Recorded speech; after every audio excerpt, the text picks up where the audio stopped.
الله أكبر. أشهد أن لا إله إلا الله.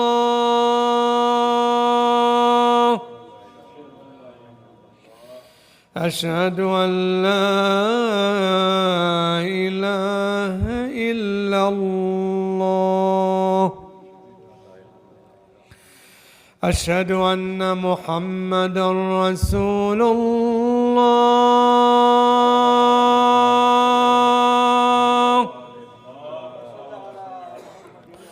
أشهد أن محمدًا رسول الله. أشهد أن عليًا ولي الله.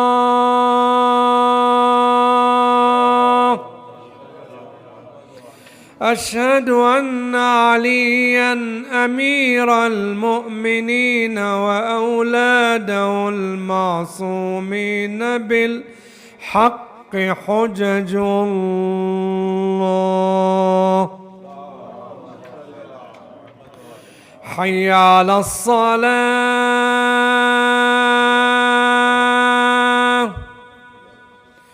حي على الصلاة.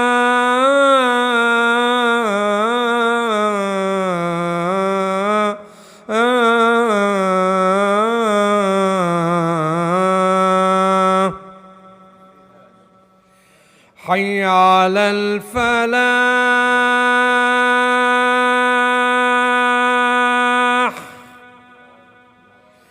حي على الفلاح.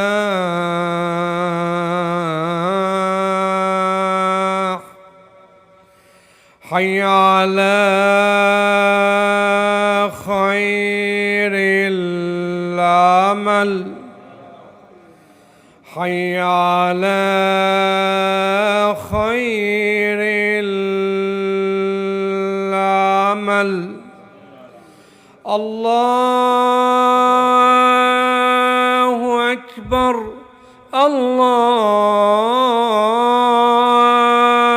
الله أكبر. لا إله إلا الله. لا إله إلا الله. وصلى اللهم على سيدنا ونبينا محمد وعلى أهل بيته الطيبين الطاهرين.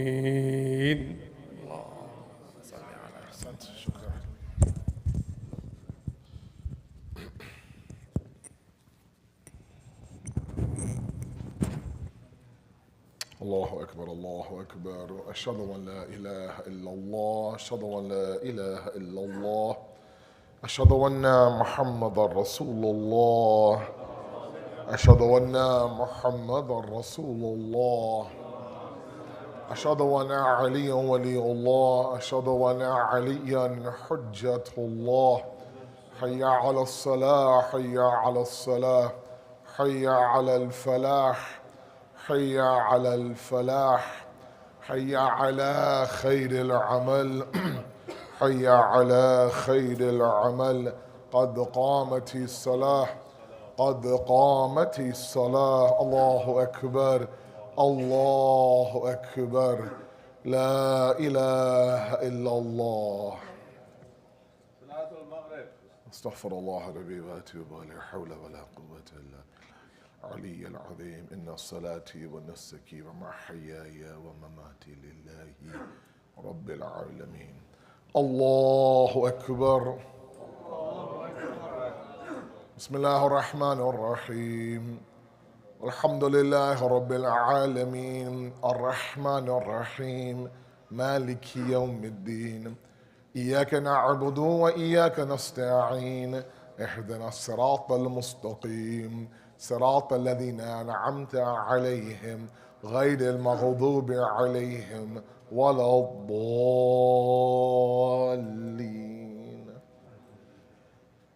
بسم الله الرحمن الرحيم. إذا جاء نصر الله والفتح ورأيت الناس يدخلون في دين الله أفواجا فصبح بحمد ربك واستغفر إنه كان توابا. الله أكبر. سبحان الله سبحان الله سبحان الله سبحان ربي العظيم وبحمده سمع الله لمن حمده. الله أكبر. سبحان ربي الأعلى وبحمد ربي صل على محمد وآل محمد. الله أكبر. استغفر الله ربي وأتوب إليه. الله أكبر. سبحان ربي الأعلى وبحمد ربي صل على محمد وآل محمد. الله أكبر. بحول الله وقوته. بسم الله الرحمن الرحيم. الحمد لله رب العالمين الرحمن الرحيم مالك يوم الدين إياك نعبد وإياك نستعين اهدنا الصراط المستقيم صراط الذين أنعمت عليهم غير المغضوب عليهم ولا الضالين. بسم الله الرحمن الرحيم. قل هو الله أحد الله الصمد لم يلد ولم يولد ولم يكن له كفوا أحد كذلك الله ربنا. الله أكبر. اللهم صل على محمد وآل محمد. ربنا لا تزغ قلوبنا بعد إذ هديتنا وهب لنا من لدنك رحمة إنك أنت الوهاب. اللهم صل على محمد وآل محمد وعجل فرجهم. الله أكبر. سبحان ربي العظيم وبحمد ربي صل على محمد وآل محمد. سمع الله لمن حمده. الله أكبر. سبحان ربي الأعلى وبحمد ربي صل على محمد وآل محمد. الله أكبر. استغفر الله ربي وأتوب إليه. الله أكبر. سبحان الله سبحان الله سبحان الله سبحان ربي الأعلى وبحمده. الله أكبر. الحمد لله. أشهد أن لا إله إلا الله وحده لا شريك له وأشهد أن محمدا عبده ورسوله. اللهم صل على محمد وآل محمد بحول الله وقوته قوموا وقعوا. سبحان الله والحمد لله ولا إله إلا الله. سبحان الله والحمد لله ولا إله إلا الله. سبحان الله والحمد لله ولا إله إلا الله. أكبر. أستغفر الله ربي وأتوب إليه. الله أكبر. سبحان ربي العظيم وبحمد ربي صل على محمد وآل محمد. سمع الله لمن حمده. الله أكبر. سبحان ربي الأعلى وبحمد ربي صل على محمد وآل محمد. الله أكبر. استغفر الله ربي وأتوب إليه. الله أكبر. سبحان الله سبحان الله سبحان الله سبحان ربي الأعلى وبحمده. يا لطيف ارحم عبدك الضعيف. الله أكبر. الحمد لله. أشهد أن لا إله إلا الله وحده لا شريك له وأشهد أن محمدا عبده ورسوله. اللهم صل على محمد وآل محمد. السلام عليك أيها النبي ورحمة الله وبركاته. السلام علينا وعلى عباد الله الصالحين. السلام عليكم ورحمة الله وبركاته. الله أكبر. اللهم صل على النبي يا أيها الذين آمنوا صلوا عليه وسلموا تسليما. اللهم صل على محمد وآله. بسم الله الرحمن الرحيم. اللهم صل على محمد وآل محمد. اللهم إني أسألك موجبات رحمتك وعزائم مغفرتك والغنيمة من كل بر والسلامة من كل إثم. اللهم ما بنا من نعمة فمنك لا إله إلا أنت. أستغفرك وأتوب إليك وأسألك أن تتوب علي توبة عبد ذليل خاضع فقير بائس مسكين مستجير لا يملك لنفسه نفعا ولا ضرا ولا موتا ولا حياة ولا نشورا. اللهم إني أعوذ بك من نفس لا تشبع ومن قلب لا يخشع ومن علم لا ينفع ومن صلاة لا ترفع ومن دعاء لا يسمع. اللهم إني أسألك اليسر بعد العسر والفرج بعد الكرب والرخاء بعد الشدة. اللهم ما بنا من نعمة فمنك لا إله إلا أنت أستغفرك وأتوب إليك.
الله أكبر الله أكبر. أشهد أن لا إله إلا الله. أشهد أن لا إله إلا الله. أشهد أن محمد رسول الله. أشهد أن محمد رسول الله. أشهد أن علي ولي الله. أشهد أن عليا حجة الله. حي على الصلاة حي على الصلاة حي على الفلاح حي على الفلاح حي على خير العمل حي على خير العمل. قد قامت الصلاة قد قامت الصلاة. الله أكبر الله أكبر. لا إله إلا الله.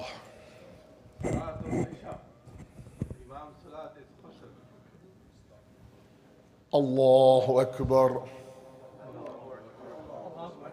بسم الله الرحمن الرحيم. الحمد لله رب العالمين الرحمن الرحيم مالك يوم الدين. إياك نعبد وإياك نستعين. اهدنا الصراط المستقيم صراط الذين أنعمت عليهم غير المغضوب عليهم ولا الضالين.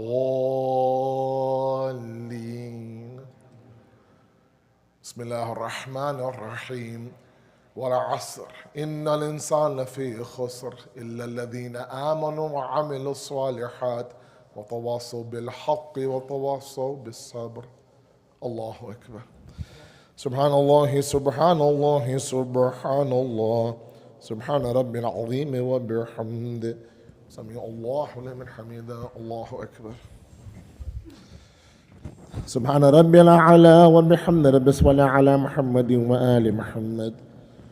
الله أكبر. استغفر الله ربي وأتوب إليه. الله أكبر. سبحان ربي الأعلى وبحمد ربي صل على محمد وآل محمد. الله أكبر. بحول الله وقوته قوموا واركعوا. بسم الله الرحمن الرحيم. الحمد لله رب العالمين الرحمن الرحيم مالك يوم الدين إياك نعبد وإياك نستعين اهدنا الصراط المستقيم صراط الذين أنعمت عليهم غير المغضوب عليهم ولا الضالين. بسم الله الرحمن الرحيم. قل هو الله أحد الله الصمد لم يلد ولم يولد ولم يكن له كفوا أحد كذلك الله ربنا. الله أكبر. اللهم صل على محمد وآل محمد. رب اجعلني مقيم الصلاة ومن ذريتي ربنا وتقبل دعاء. ربنا اغفر لي ولوالدي وللمؤمنين يوم يقوم الحساب. رب ارحمهما كما ربياني صغيرا. اللهم صل على محمد وآل محمد وعجل فرجهم. الله أكبر. سبحان الله سبحان الله سبحان الله سبحان ربي العظيم وبحمده. سمع الله لمن حمده. الله أكبر. سبحان ربي الأعلى وبحمد ربي صل على محمد وآل محمد. الله أكبر. استغفر الله ربي وأتوب إليه. الله أكبر. سبحان الله سبحان الله سبحان الله سبحان ربي الأعلى وبحمده. الله أكبر. الحمد لله. أشهد أن لا إله إلا الله وحده لا شريك له وأشهد أن محمدا عبده ورسوله. اللهم صل على محمد وآل محمد. السلام عليك أيها النبي ورحمة الله وبركاته. السلام علينا وعلى عباد الله الصالحين. السلام عليكم ورحمة الله وبركاته. لا إله إلا الله.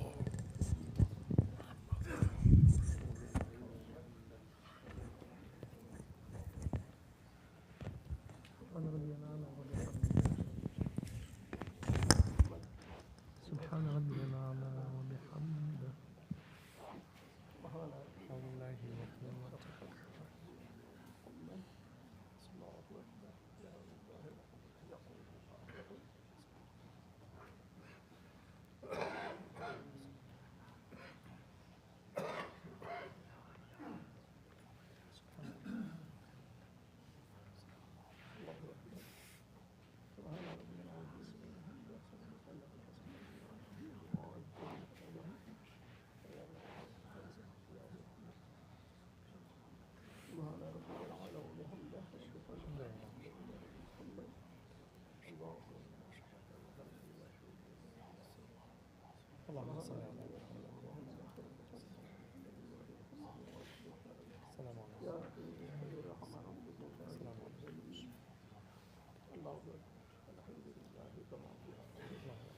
الله وملائكته يصلون على النبي يا أيها الذين آمنوا صلوا عليه وسلموا تسليما.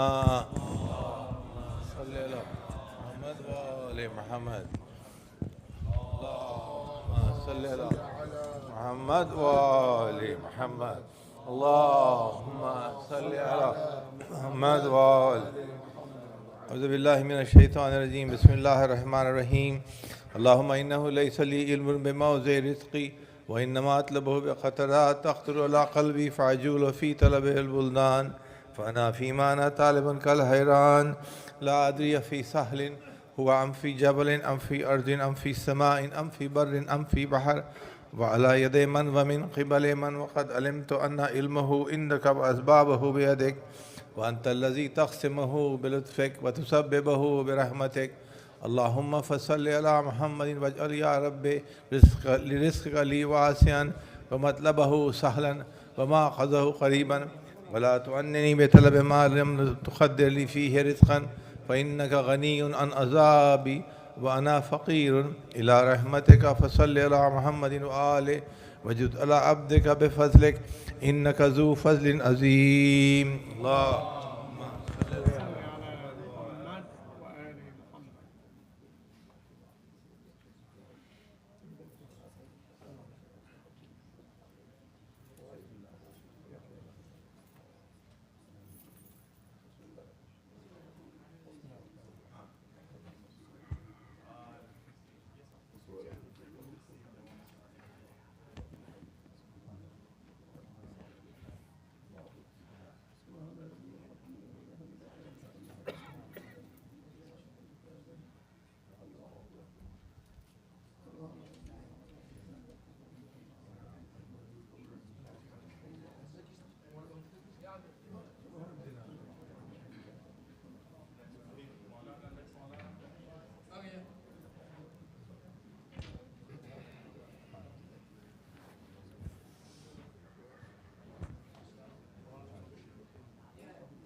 اللهم صل على محمد وآل محمد. اللهم صل على محمد وآل محمد. اللهم صل على محمد وآل محمد. بسم الله الرحمن الرحيم. عن جابر بن عبد الله الأنصاري أنه قال أن فاطمة الزهراء عليها السلام بنت رسول الله صلى الله عليه وآله قال سمعت فاطمة أنها قالت دخل علي أبي رسول الله في بعض الأيام فقال السلام عليك يا فاطمة فقلت عليك السلام. قال إني أجد في بدني ضعفا فقلت له أعوذك بالله يا أبتاه من الضعف. فقال يا فاطمة ائتيني بالكساء اليماني فغطيني به فأتيته بالكساء اليماني فغطيته به وصرت أنظر إليه وإذا وجهه يتلألأ كأنه البدر في ليلة تمامه وكماله.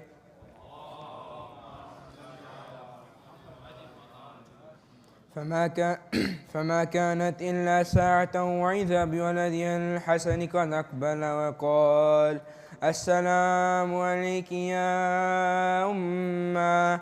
فقلت عليك السلام يا قرة عيني وثمرة فؤادي. فقال يا أمه إني أشم عندك رائحة طيبة كأنها رائحة جدي رسول الله. فقلت نعم إن جدك تحت الكساء. فأقبل الحسن نحو الكساء وقال السلام عليك يا جدة يا رسول الله أتعذن لي أن أدخل معك تحت الكساء. فقال وعليك السلام يا ولدي ويا صاحب الحوض قد أذنت لك فدخل معه تحت الكساء. فما كانت إلا ساعة وإذا بولدي الحسين قد أقبل وقال السلام عليك يا أمه. فقلت عليك السلام يا ولدي ويا قرة عيني وثمرة فؤادي. فقال لي يا أمه إني أشم عندك رائحة طيبة كأنها رائحة جدي رسول الله صلى الله عليه وآله.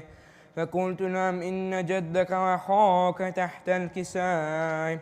فدنا الحسين نحو الكساء وقال السلام عليك يا جده، السلام عليك يا من اختاره الله، أتعذن لي أن أكون معكما تحت الكساء؟ فقال وعليك السلام يا ولدي ويا شافع أمتي، قد أذنت لك. فدخل معهما تحت الكساء. فأقبل عند ذلك أبو الحسن علي بن أبي طالب وقال السلام عليك يا بنت رسول الله. فقلت وعليك السلام يا أبا الحسن ويا أمير المؤمنين. فقال يا فاطمة إني يشم إنك رائحة طيبة كأنها رائحة وحي وابن عمي رسول الله. فكنت نعم ها هو مع ولديك تحت الكساء. فأقبل علي تحت نحو الكساء وقال السلام عليك يا رسول الله، أتأذن لي أن أكون معكم تحت الكساء؟ قال له وعليك السلام يا أخي ويا وصي وحليفتي وصاحب لوائي، قد أذنت لك. فدخل علي تحت الكساء.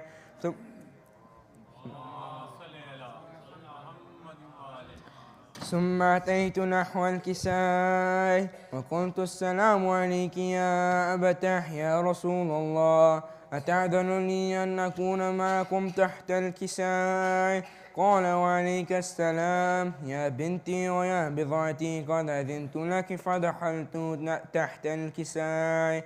فلما اكتملنا جميعا تحت الكساء أخذ بي رسول الله بطرف الكساء وأومع بيده اليمنى إلى السماء فقال اللهم إن هؤلاء أهل بيتي وخاصتي وحامتي، لحمهم لحمي ودمهم دمي، يؤلمني ما يؤلمهم ويحزنني ما يحزنهم.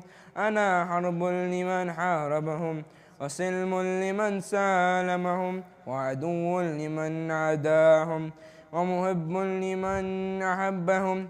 إنهم مني وأنا منهم، فاجعل صلواتك وبركاتك ورحمتك وغفرانك ورضوانك عليه وعليهم، واذهب عنهم الرجس وطهرهم تطهيرا.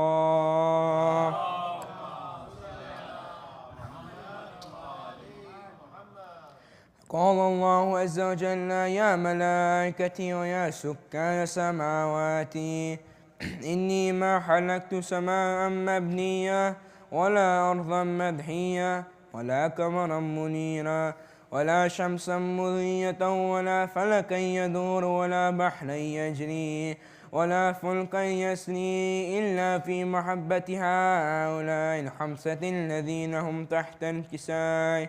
فقال الأمين جبرائيل يا ربي ومن تحت الكساء؟ فقال عز وجل هم أهل بيت النبوة ومعدن الرسالة، هم فاطمة وأبوها وبعلها وبنوها.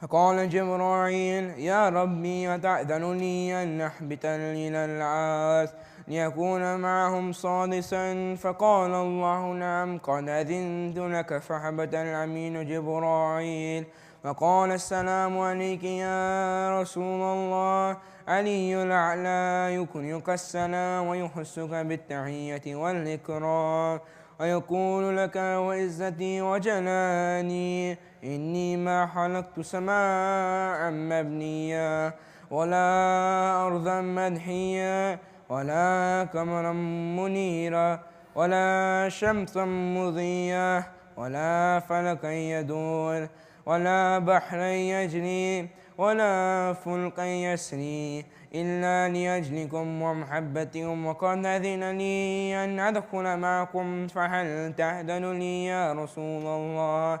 فقال رسول الله وعليك السلام يا أمين وحي الله، إنه نام قد أذنت لك.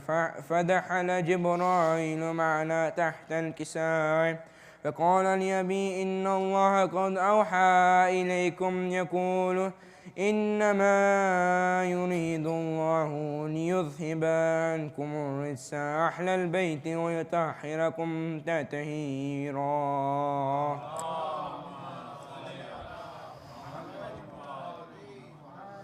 فقال علي لأبي يا رسول الله أخبرني ما لجلوسنا هذا تحت الكساء من الفضل عند الله. فقال النبي والذي بعثني بالحق نبيا واصطفاني بالرسالة نجيا ما ذكر خبرنا هذا في محفل من محافل أهل الأرض وفيه جمع من شيعتنا ومحبينا إلا ونزلت عليهم الرحمة وخفت بهم الملائكة واستغفرت لهم إلى أن يتفرقوا. فقال علي إذا والله فزنا وفاز شيعتنا ورب الكعبة. فقال النبي ثانيا يا علي والذي بعثني بالحق نبيا واصطفاني بالرسالة نجيا ما ذكر خبرنا هذا في محفل من محافل أهل الأرض وفيه جمع من شيعتنا ومحبينا وفيهم محموم إلا وفرج الله حماه ولا مغموم إلا وكشف الله همه ولا طالب حاجة إلا وقضى الله حاجته.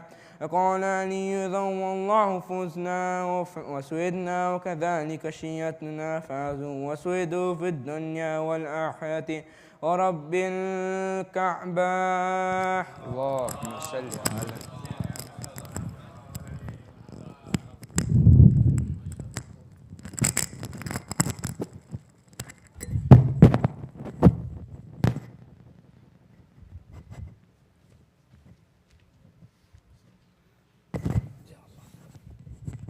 صلوا على محمد وآل محمد.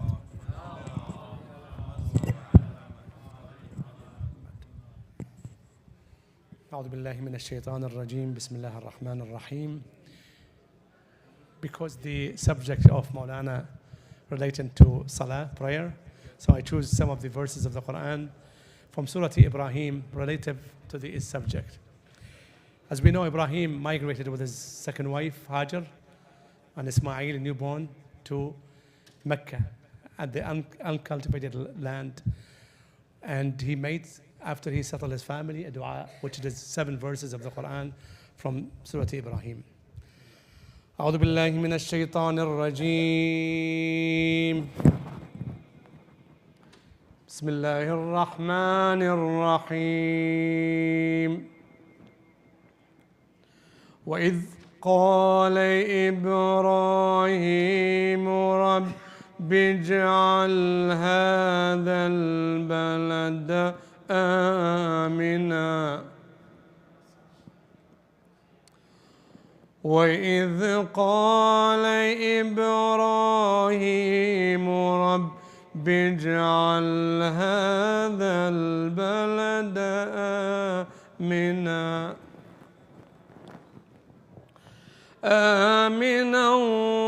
واجنبني وبني أن نعبد الأصنام. وإذ قال إبراهيم رب اجعل هذا البلد آمنا واجنبني وبني أن نعبد الأصنام.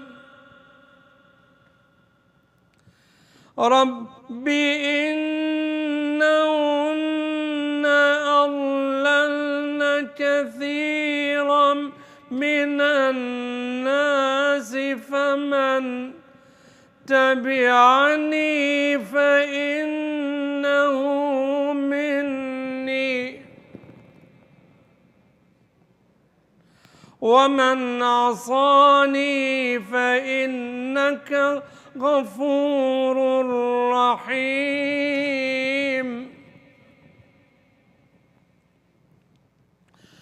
ربنا إني أسكنت من ذريتي بواد غير ذي زرع عند بيتك المحرم ربنا ليقيموا الصلاة فاجعل أفئدة من الناس تهوي إليهم وارزقهم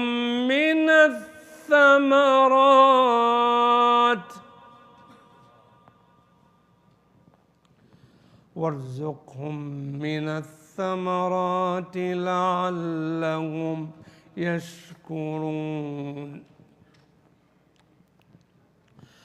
ربنا إنك تعلم ما نخفي وما نعلن وما يخفى على الله من شيء في الأرض ولا في السماء.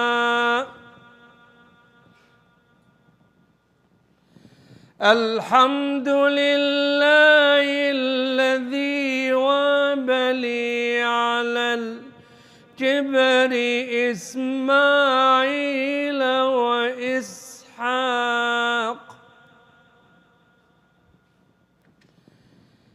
إن ربي لسميع الدعاء.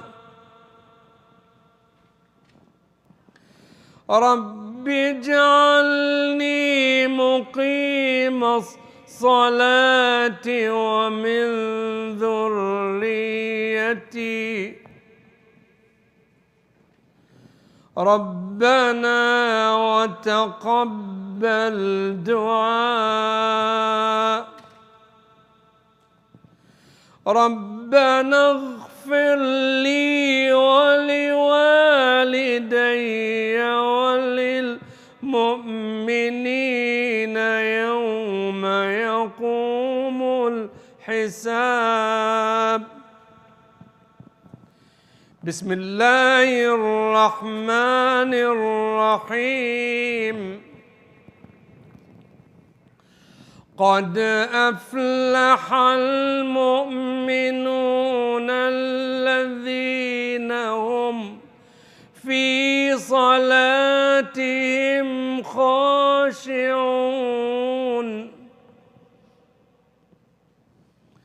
والذين هم عن اللغو معرضون والذين هم للزكاة فاعلون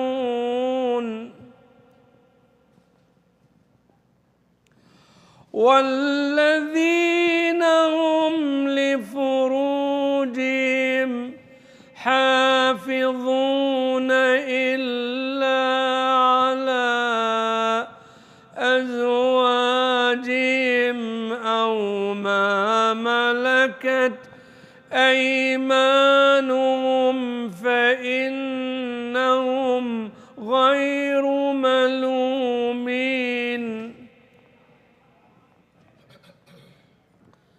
فمن ابتغى وراء ذلك فأولئك هم العادون.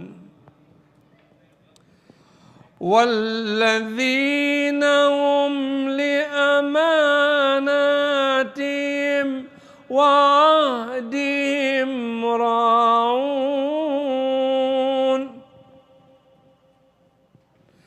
والذين والذين هم على صلواتهم يحافظون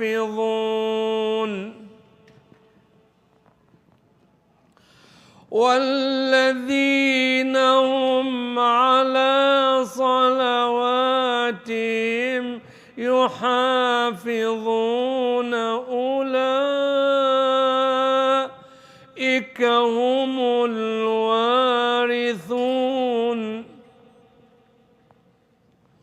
أولئك هم الوارثون الذين يرثون الفردوس هم فيها خالدون صدق الله العلي العظيم.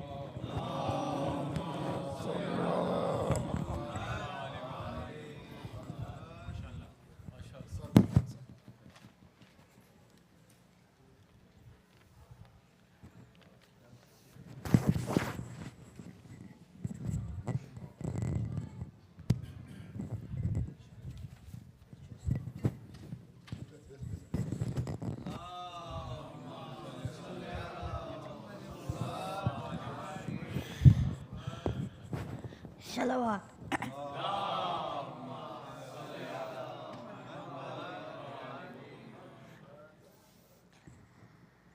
ہو سلام اس پر کہ جو قیدی بھی ہے بیمار بھی.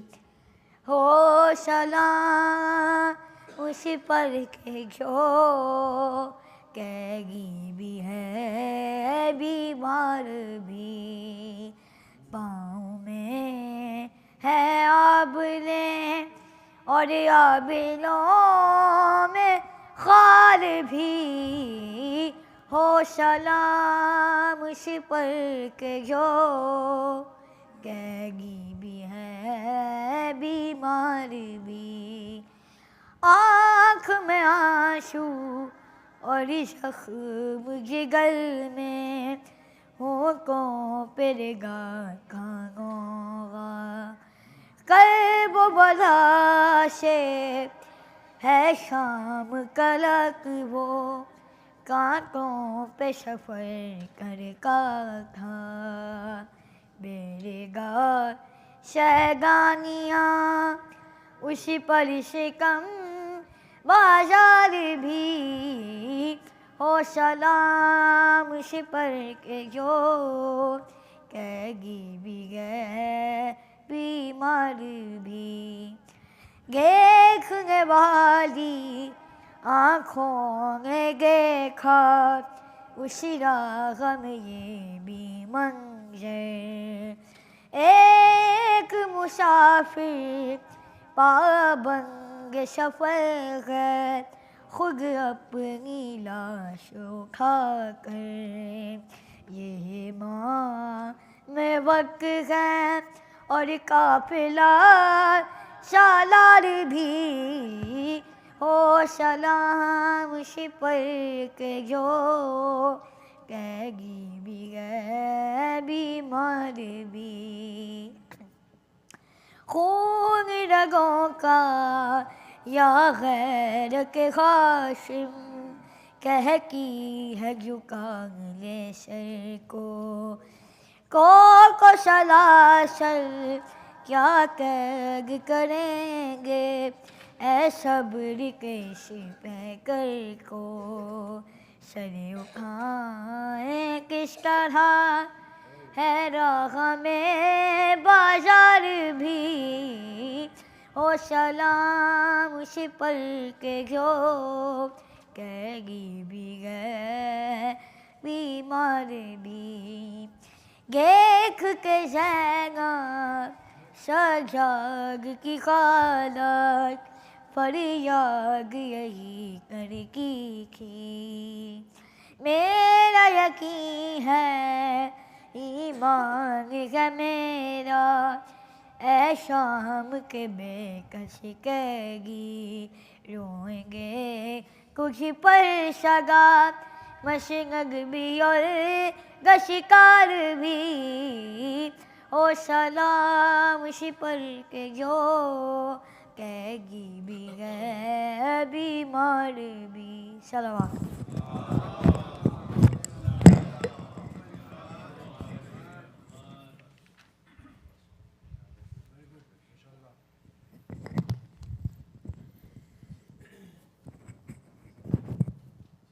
پر محمد وآل محمد صلوات.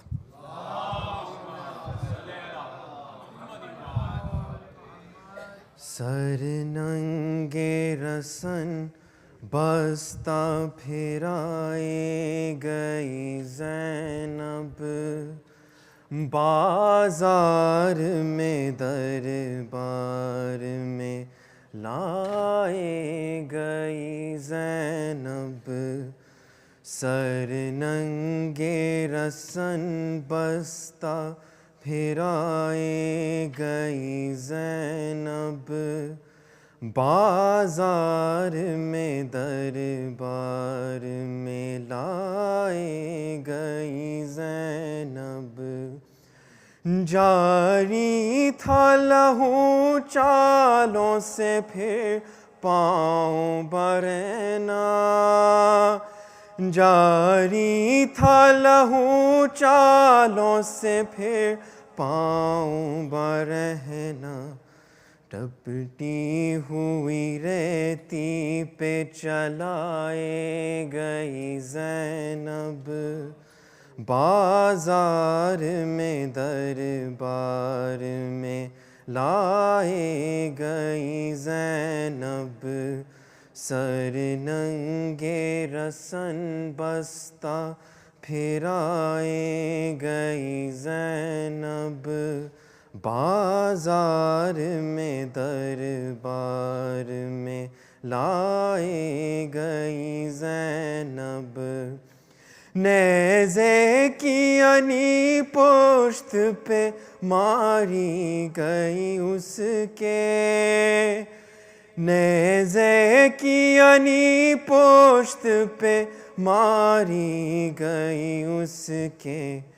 یوں لاش سے بھائی کی اٹھائے گئی زینب بازار میں دربار میں لائے گئی زینب. سر ننگے رسن بستہ پھرائے گئی زینب بازار میں دربار میں لائے گئی زینب. بازو تھے رسن بستہ ردا سر پہ نہیں تھی بازو تھے رسن بستہ ردا سر پہ نہیں تھی. ہے یوں ہی دربار میں لائے گئی زینب بازار میں دربار میں لائے گئی زینب. سر ننگے رسن بستہ پھرائے گئی زینب بازار میں دربار میں لائے گئی زینب. شبیر کی قاہر ہے یہ عابد کی پھوپھی ہے شبیر کی قاہر ہے یہ عابد کی پھوپھی ہے. یہ کہہ کے زمانے کو دکھائے گئی زینب بازار میں دربار میں لائے گئی زینب. سر ننگے رسن بستہ پھرائے گئی زینب بازار میں دربار میں لائے گئی زینب.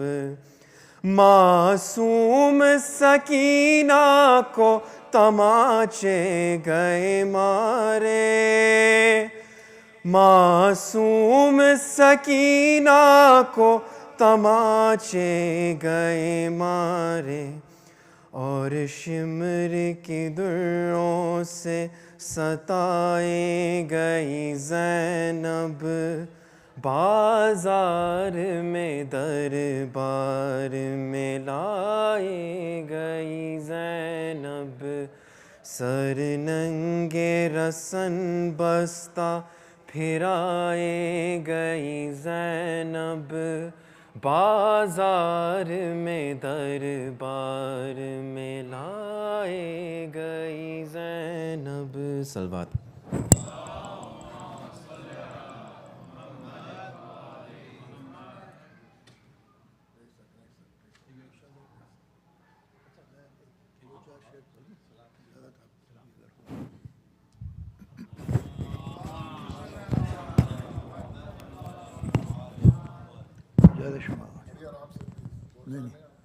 نہیں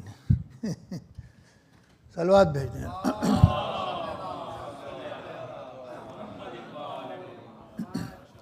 یہ 4 مصرے مولانا ذیشان ترجبادی صاحب کے امام سجاد کی مناسبت سے اگر گلے نہ سر۔ بے روح کبھی اپنی عبادت نہیں کرتے، بے روح کبھی اپنی عبادت نہیں کرتے، اور ہم لوگ کوئی ایسی حماقت نہیں کرتے، ہم لوگ کوئی ایسی حماقت نہیں کرتے، اور یہ کیسے مسلمان ہیں جو سجدے میں پڑے ہیں، یہ کیسے مسلمان ہیں جو سجدے میں پڑے ہیں، اور سید سجاد سے الفت نہیں کرتے، اور سید سجاد سے الفت نہیں کرتے، بے روح کبھی اپنی۔ صلوات بھیجیں۔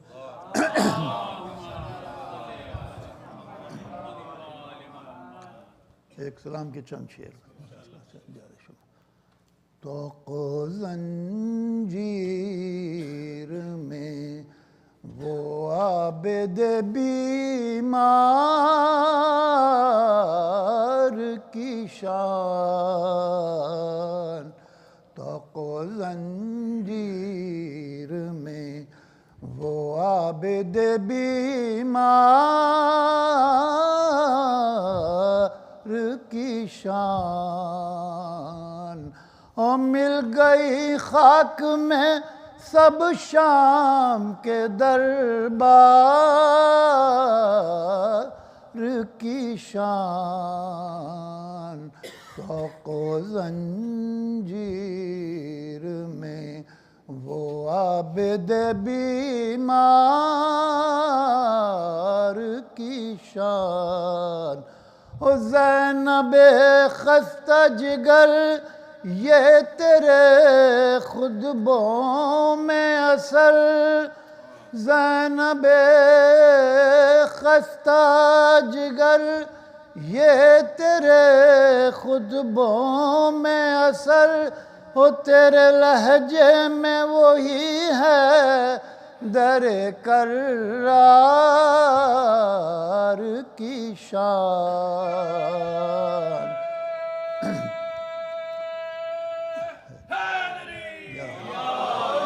طوق و زنجیر عابد بیمار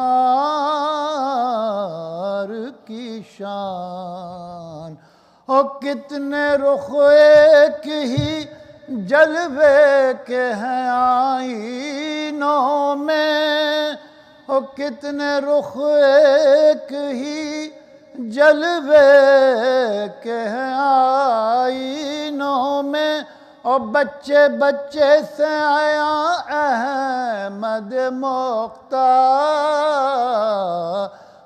کی شان، تو کو زنجیر میں وہ عابد بیمار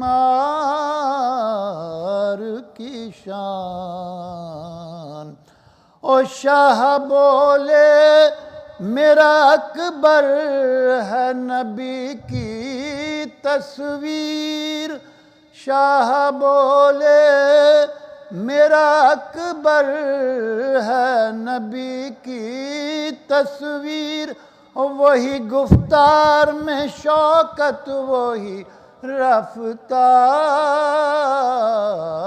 کی شان، تو کو زنجیر میں وہ عابد بیمار کی شان، اور تو نے شمشیر تبسم سے جگر کاٹ دیے، اور تو نے شمشیر تبسم سے جگر کاٹ دیے، کیا بیاں ہو علی اصغر تیری پیکان کی شان، تو کو زنجیر میں وہ عابد بیمار کی شان، نہر پہ آج بھی قبضہ ہے میرے غازی کا، نہر پہ آج بھی قبضہ ہے میرے غازی کا، اور دیکھ لو فوج حسینی کے علمدار کی شان، تو کو زنجیر میں وہ عابد بیمار کی شان، اور مل گئی خاک میں سب شام کے دربار کی شان، تو کو زنجیر میں وہ عابد بیمار کی شان، صلوات بھیجیے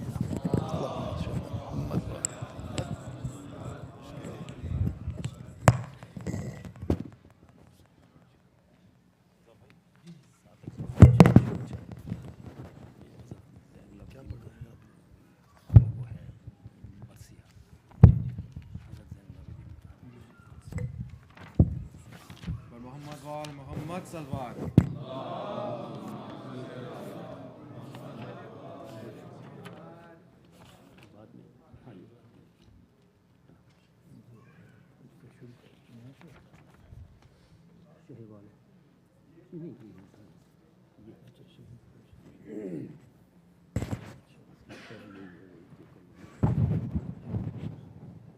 صلوات بھیجیے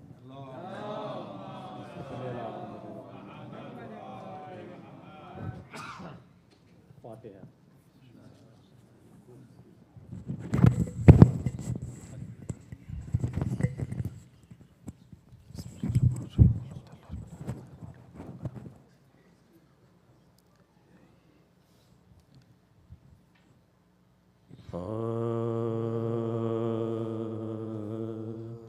شہید ایک سے کوئی شمشیر کا مزہ پوچھے، شہید سے کوئی شمشیر کا مزہ پوچھے، مریض سے کوئی اکسیر کا مزہ پوچھے، اسیر سے کوئی زنجیر کا مزہ پوچھے، یتیم سے کوئی دلگیر کا مزہ پوچھے، یتیم سے کوئی دلگیر کا مزہ پوچھے، ہر ایک پہ گزرا زمانے میں رنج و غم، ہائے ہائے سہا نہ عابد بیمار سا علم، ہائے ہائے شہید ہوتے ہوئے باپ کو پسر دیکھے، انی پہ نیزے کی ہائے ہائے سرے پدر دیکھے، جوان بھائی کا نکلا ہوا جگر دیکھے، پھوپھی کو آنکھوں سے بلوے میں ننگے سر دیکھے، کسی نبی پہ نہ اس طرح کے علم گزرے، جو اس مریض پہ ہر طرح کے ستم گزرے، شدید تپ میں وہ کانٹوں پہ چلنا عابد کا، بچپن کے بیڑیوں پہن کے بیڑیاں ہر ایک قدم پہ گر پڑنا، وہ ظلم و جور ستم گر حرم کا شور بکا، وہ جسم لاغرے عابد وہ دھوپ وہ درا، سوائے شکر خدا کچھ نہ کہتے تھے سجاد، دعائے امت آسی میں رہتے تھے سجاد، لکھا ہے یوں کہ وطن آئے جب شہ والا، پدر کی یاد میں ہر وقت کرتے تھے نالا، نظر جو آتا تھا پانی تو روتے تھے مولا، ہمیشہ آنکھوں میں پھرتا تھا دشت کرب و بلا، قدر کے بعد بھی راحت ملی نہ عابد کو، دوبارہ قید کیا اس غریب زاہد کو، دوبارہ قید کیا اس غریب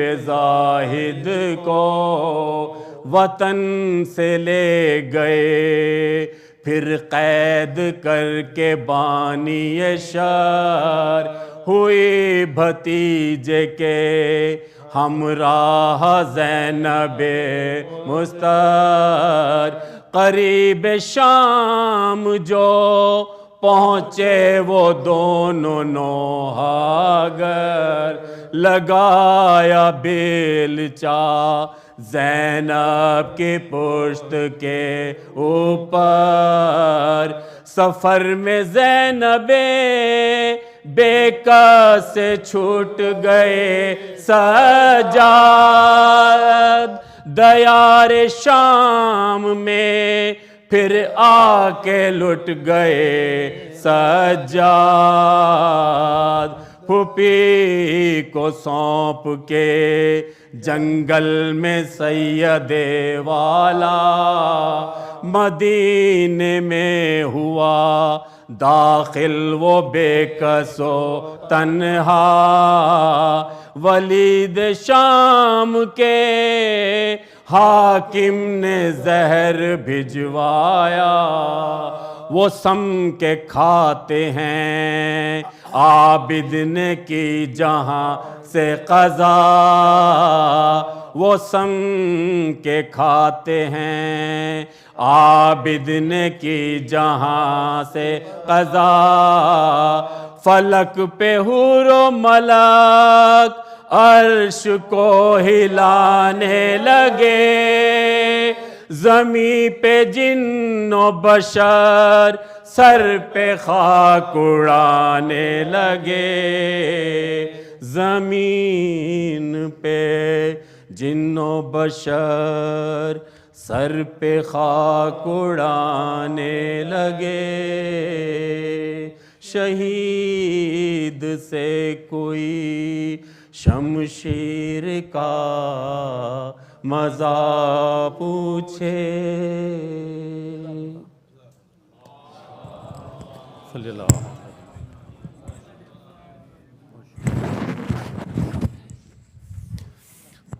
Baradigar Salawat. I would request this group of people, if you can please move a little bit on this side. There's plenty of room to your left, so it'll be easier for the speaker to address you if you can come towards your left. There's plenty of room on this side. A quick announcement that tonight after this Majlis, there is another Majlis at Masjid Ali MFI. They have a Shabbedari. They request you to please be there.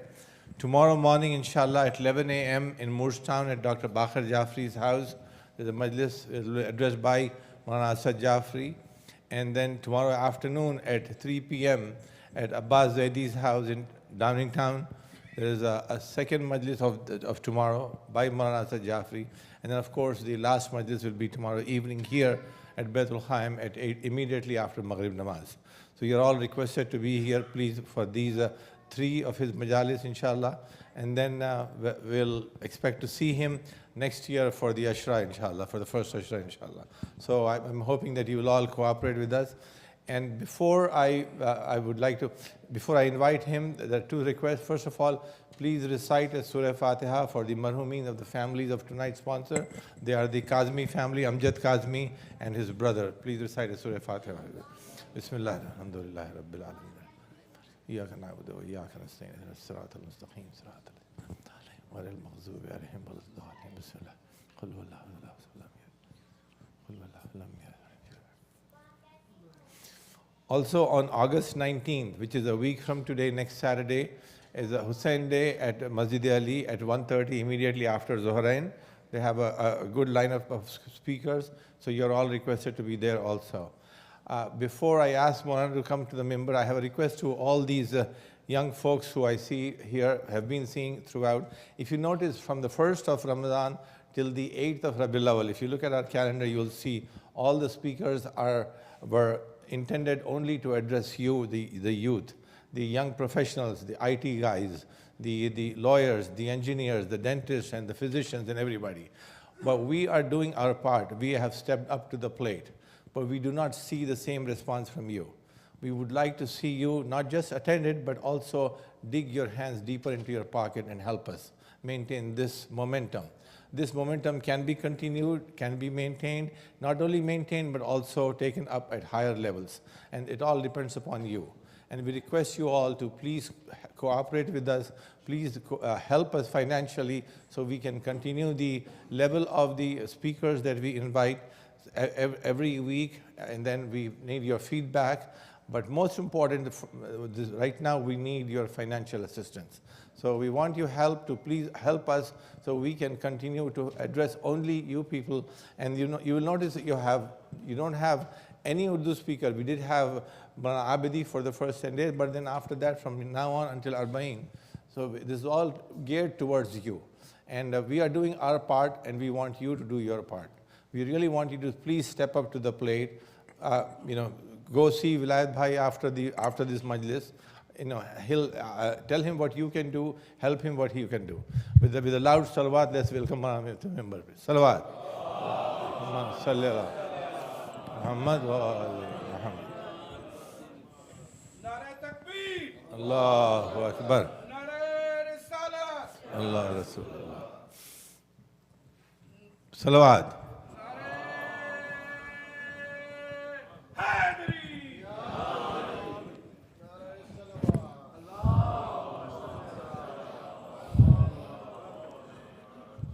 فاتحة بسم الله الرحمن الرحيم رب العالمين الرحمن الرحيم مالك يوم الدين إياك نعبد صراط الذين أنعمت عليهم غير المغضوب عليهم ولا الضالين.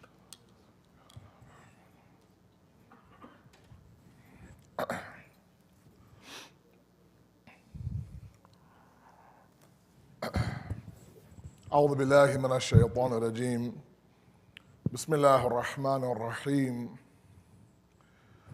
الحمد لله الذي لا يبلغ مدحته القائلون ولا يحصي نعماءه العادون ولا يؤدي حقه المجتهدون، الذي لا يدركه بعد الحمم ولا يناله غوص الفطن، ثم الصلاة والسلام على أشرف الأنبياء والمرسلين، حبيب قلوبنا وطبيب نفوسنا وشفيع ذنوبنا، سيدنا ومولانا أبي القاسم محمد.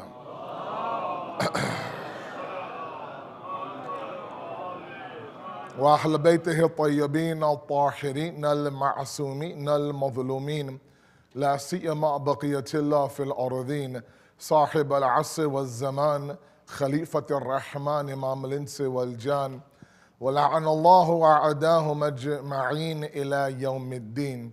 أما بعد، فقد قال الله وقوله الحق. بسم الله الرحمن الرحيم. يا أيها الناس أنتم الفقراء إلى الله والله هو الغني الحميد. صدق الله العلي العظيم.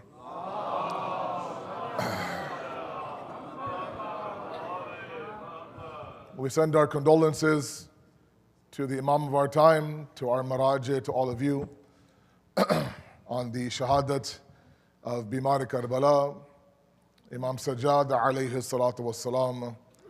Allahumma salli ala Muhammad wa ala Muhammad. What happened to your salawat? Nice loud salawat ala Muhammad wa ala Muhammad. May Allah subhanahu wa ta'ala make us of those that bring zinat and beauty to our worship, inshaAllah. Before I begin the content, just a couple of points if you don't mind. And nobody from the BQ admin had asked me to say this. It's just something that I was triggered by what Asad Uncle had mentioned.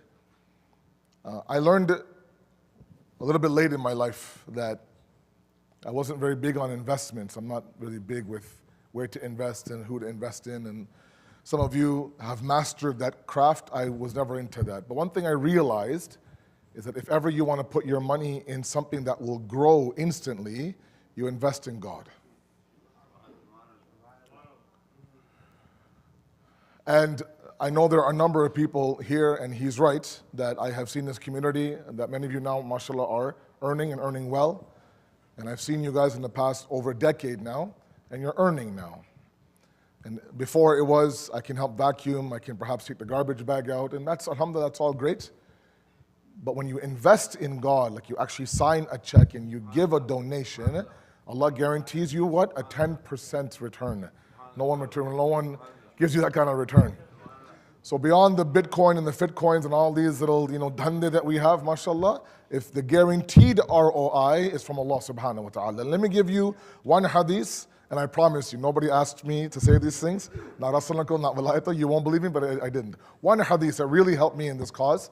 The Prophet of Allah sallallahu alayhi wa sallam, he says that when you give towards the cause of Allah, when that charity leaves your hand, it turns around and says a few things back to you. It's a very ajib hadith. Okay? And it says, number one, that I was fana. I was perishing. I'm money. Money comes, money goes. But you made me baqa and eternal by giving in the hands of Allah. You made me famous and known in this world. I'll make you known in that world, that charity says. And finally, it says that you added value to my value. $10 that you put, let's say, in some stock, $10 you put in Beit al-Qaim donation, the same value, the return and the value of each of them is completely different. And because you've added value to me in this world, I'll add value to your amal in that world as well. So I tell my young guys, please, even if you are starting out, if you want to increase your wealth, increase actual physical wealth, Allah makes that promise upon you, give to God, and let God invest that money for you. You'll have barakat in this world and fil akhir, inshallah. Sallu ala Muhammad wa ala Muhammad. Second point I want to make, and I know that nobody asked me, but kya karun? I'm on the member now, you're stuck with me. Is that please, an entire majlis begins with the Quran or Hadith Qissa, and the Salam and the Marthiyah, and ends with Matam and Ziyarat. The Marthiyah that we have, it's actually Arabic word. It's a sunnat of the Imams. A lot of my youth sometimes question, the way we've structured a majlis is very cultural. And they always, for some reason, blame our Hindu brothers. They say, we've gotten everything from our Hindus. Wait a second now. This concept of the fact that someone comes up here, recites some poetry about the fadail of the Ahlul Bayt or the musibah of the Ahlul Bayt is very much in line with the sunnat of the Ahlul Bayt.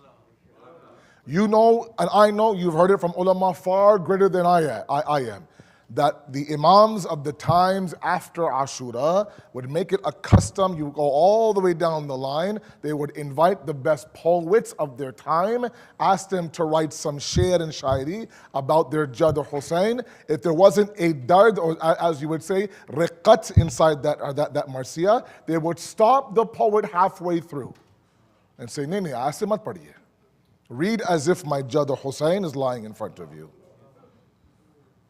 So I don't like this idea, and I don't know why it happens here a lot more than anywhere else. The moment I begin, the bus pulls in for some reason.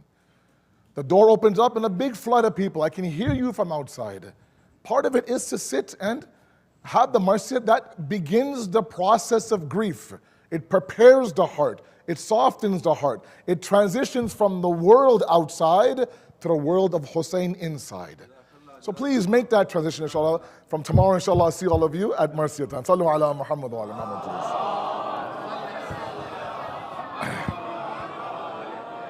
Sorry, by ma'zarat, I apologize. Our discussion yesterday was around the subservient identity. And for those who weren't with me last night, where were you, first of all? How dare you go somewhere else when I'm in town? We were talking about the idea that we are a complex human being with multiple levels of identity. There are those who identify with your last name, with where you're from in this world, from your job, to your habits, to your gender, to you name it, right? Hum log Jafri log hain, hum log Sadiq log hain, hum log Zaidi log hain, right? That's how you identify. And that's nothing wrong with that. Sometimes we're American, sometimes we're Muslim, sometimes there's a dash, we're an American Muslim or Muslim American, right? Whatever you want to call it. We have multiple identities. Nothing wrong with that. But, however, there are moments when we have a dominant identity over a non-dominant identity.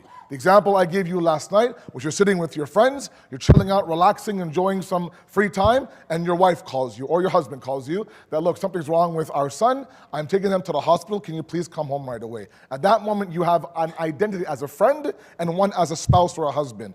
What would be dominant, hopefully, inshallah, is that, guys, I have to go, my family needs me.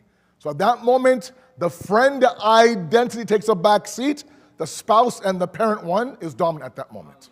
Okay? So we talked about the fact that Allah subhanahu wa ta'ala accepts all of that, but says, look, let me remind you, there's one dominant identity in this world, and that's where I humbled myself and maybe all of you, and that is that when you remove all the levels, all the frills, all the colors, everything else, all of those filters, you are at the end of the day a slave of God. You're an abd of Allah. That is your dominant identity. That should be that identity that overtakes and devours and consumes any other identity. So if you are a doctor, for example, if you are a lawyer, a dentist, if you are somebody who invests some money and you have an opportunity to make some good cash, but the haram way. So your investor in you says, yeah, do it, man. It's quick money. Let's go. In this economy, this inflation, it's okay. Do it now. Do tawbah in Ramadan. You're okay. At that moment, what should be dominant is, look, whether I'm in the masjid or the mihrab or Shab Qadr or Bain Haramain, Allah is always afzal over everything else. He is akbar. He is the greatest of everything else. At that moment, I walk away from that and I attach myself to the dominant identity, me as a slave, with the yaqeen that the risk I walked away from, He'll double that, triple that, and give it to me through the halal way. That much yaqeen we should have at least. If I walk away from some money because of Allah, He'll find another route to get me not just that amount, but sometimes even more than that amount.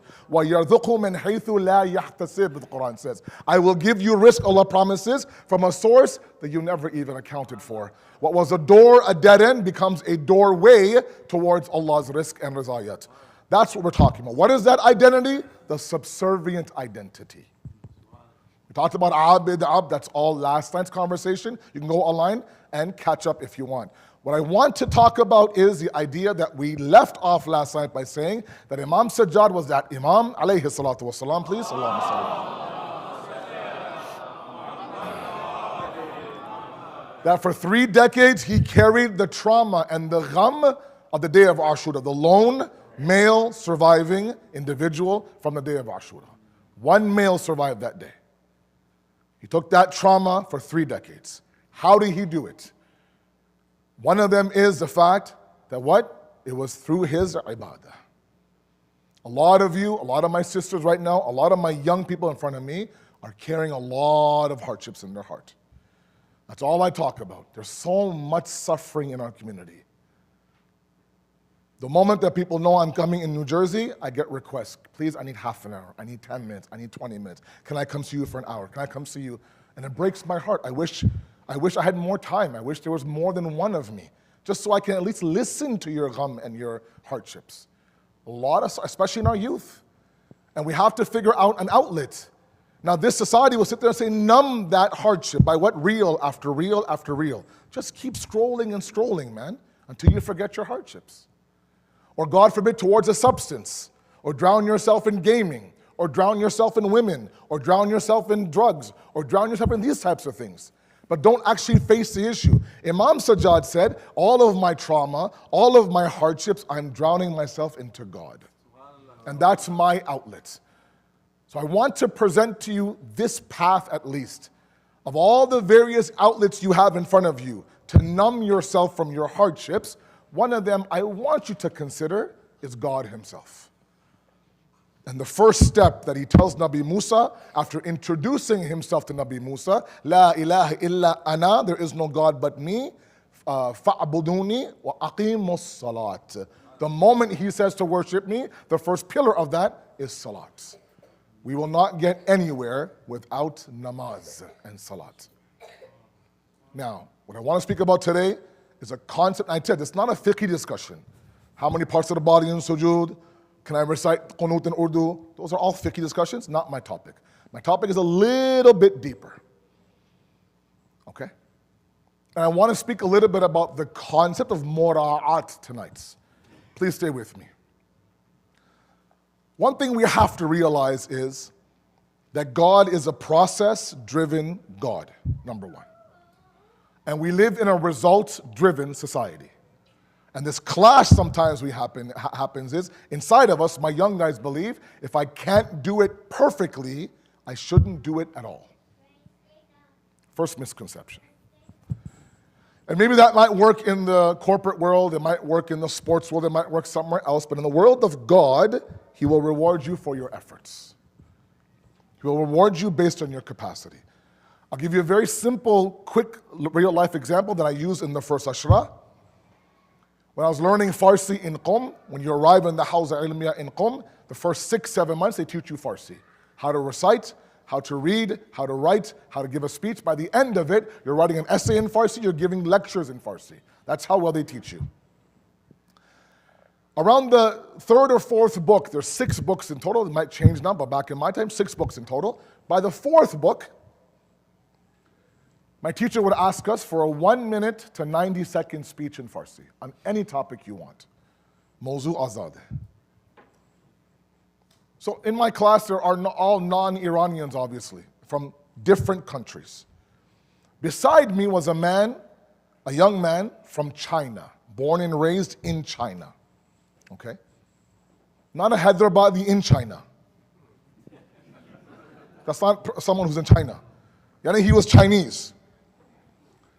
Now, you know the language of China, the language of Farsi, Chinese are 2 different things. Okay? Didn't know the letters, forget the actual sound. So I saw him from when he was learning all the way with me, and this man struggled, but he worked really, really hard. Now, after everybody was done, he got up there, he gave his 90-second speech, you know, he was struggling, he was stuttering, he was eyeing, he was oohing, but he nailed the verb structure. The sentence structure was perfect. He had all the tenses properly, okay? Now, in that class, there are Lebanese individuals, there are people from Pakistan. If you know a little bit of Urdu, Farsi is very easy. A little bit of Arabic, Farsi is very easy. So 90 seconds for a Pakistani was nothing. Went up there like a bulbul and started speaking for half an hour, okay? This guy struggled, he was sweating for 90 seconds. Now, one methodology or one ravish of the houses sometimes that I didn't like is that they would announce your marks right after the test in front of everybody, okay? And the one who got the highest mark of the 12 was a Chinese individual. And he explained, my teacher, these were ulama who taught us, with amamas on their head. 15, 20 years in the hawza, to what? To teach someone like me Farsi. Very humbling to see. He would say that I want to adopt the sunnat of Allah subhanahu wa ta'ala, reward him for his effort. Even if the actual package had some gaps and holes in it. But the effort was the best effort in the class. That's called mura'at in the deen. To understand your capacity, to present that capacity, and then to have the yaqeen that Allah will take my capacity. Look, let me give you a simple example. Sallu ala Muhammad wa ala Muhammad.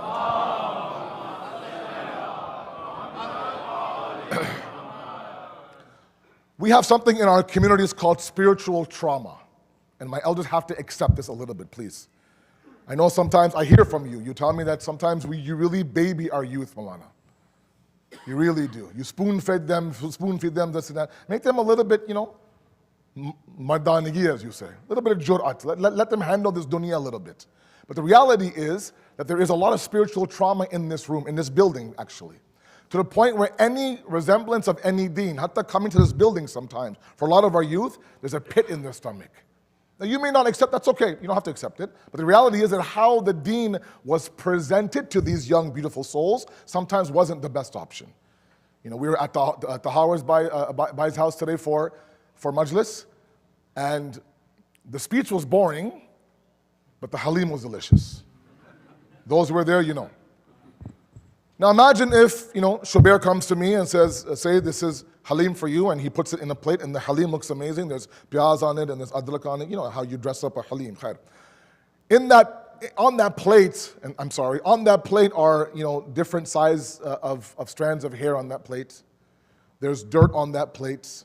There's obviously people who had eaten dal, and the dal wasn't washed away, so there's crust of dal on that plate. The halim is in there, but the plate itself is quite disgusting. Then he puts a glass of water in front of me, very cold glass of water. My throat is dry. I want to drink it. There's particles of dirt in there. There's fingerprints inside the glass, outside the glass. The water is pure, but the presentation is a problem. How we presented our deen to our youth sometimes was problematic. And we did our level best. You hear about, for example, your Quran teacher, that if you presented, you recited your jim as your kha, the nukta went on top by accident, right? You can either say, look, try that again, look at the letter properly, or you take your ruler and you smack the hand. Or you come to an alim afterwards asking a question in the Q&A, and that alim embarrasses that individual. That what kind of question is this? Aren't you ashamed of yourself? You're 35 years old. You're asking me about wudu and these type of things.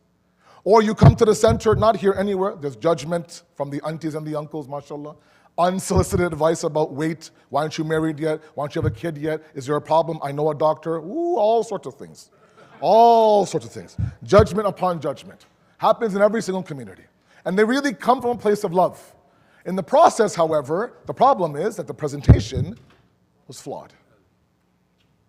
Was flawed. To the best of their ability, but it didn't fit well with them. They simply looked at the deen as a checklist. As a checklist. That checklist became a burden after a while.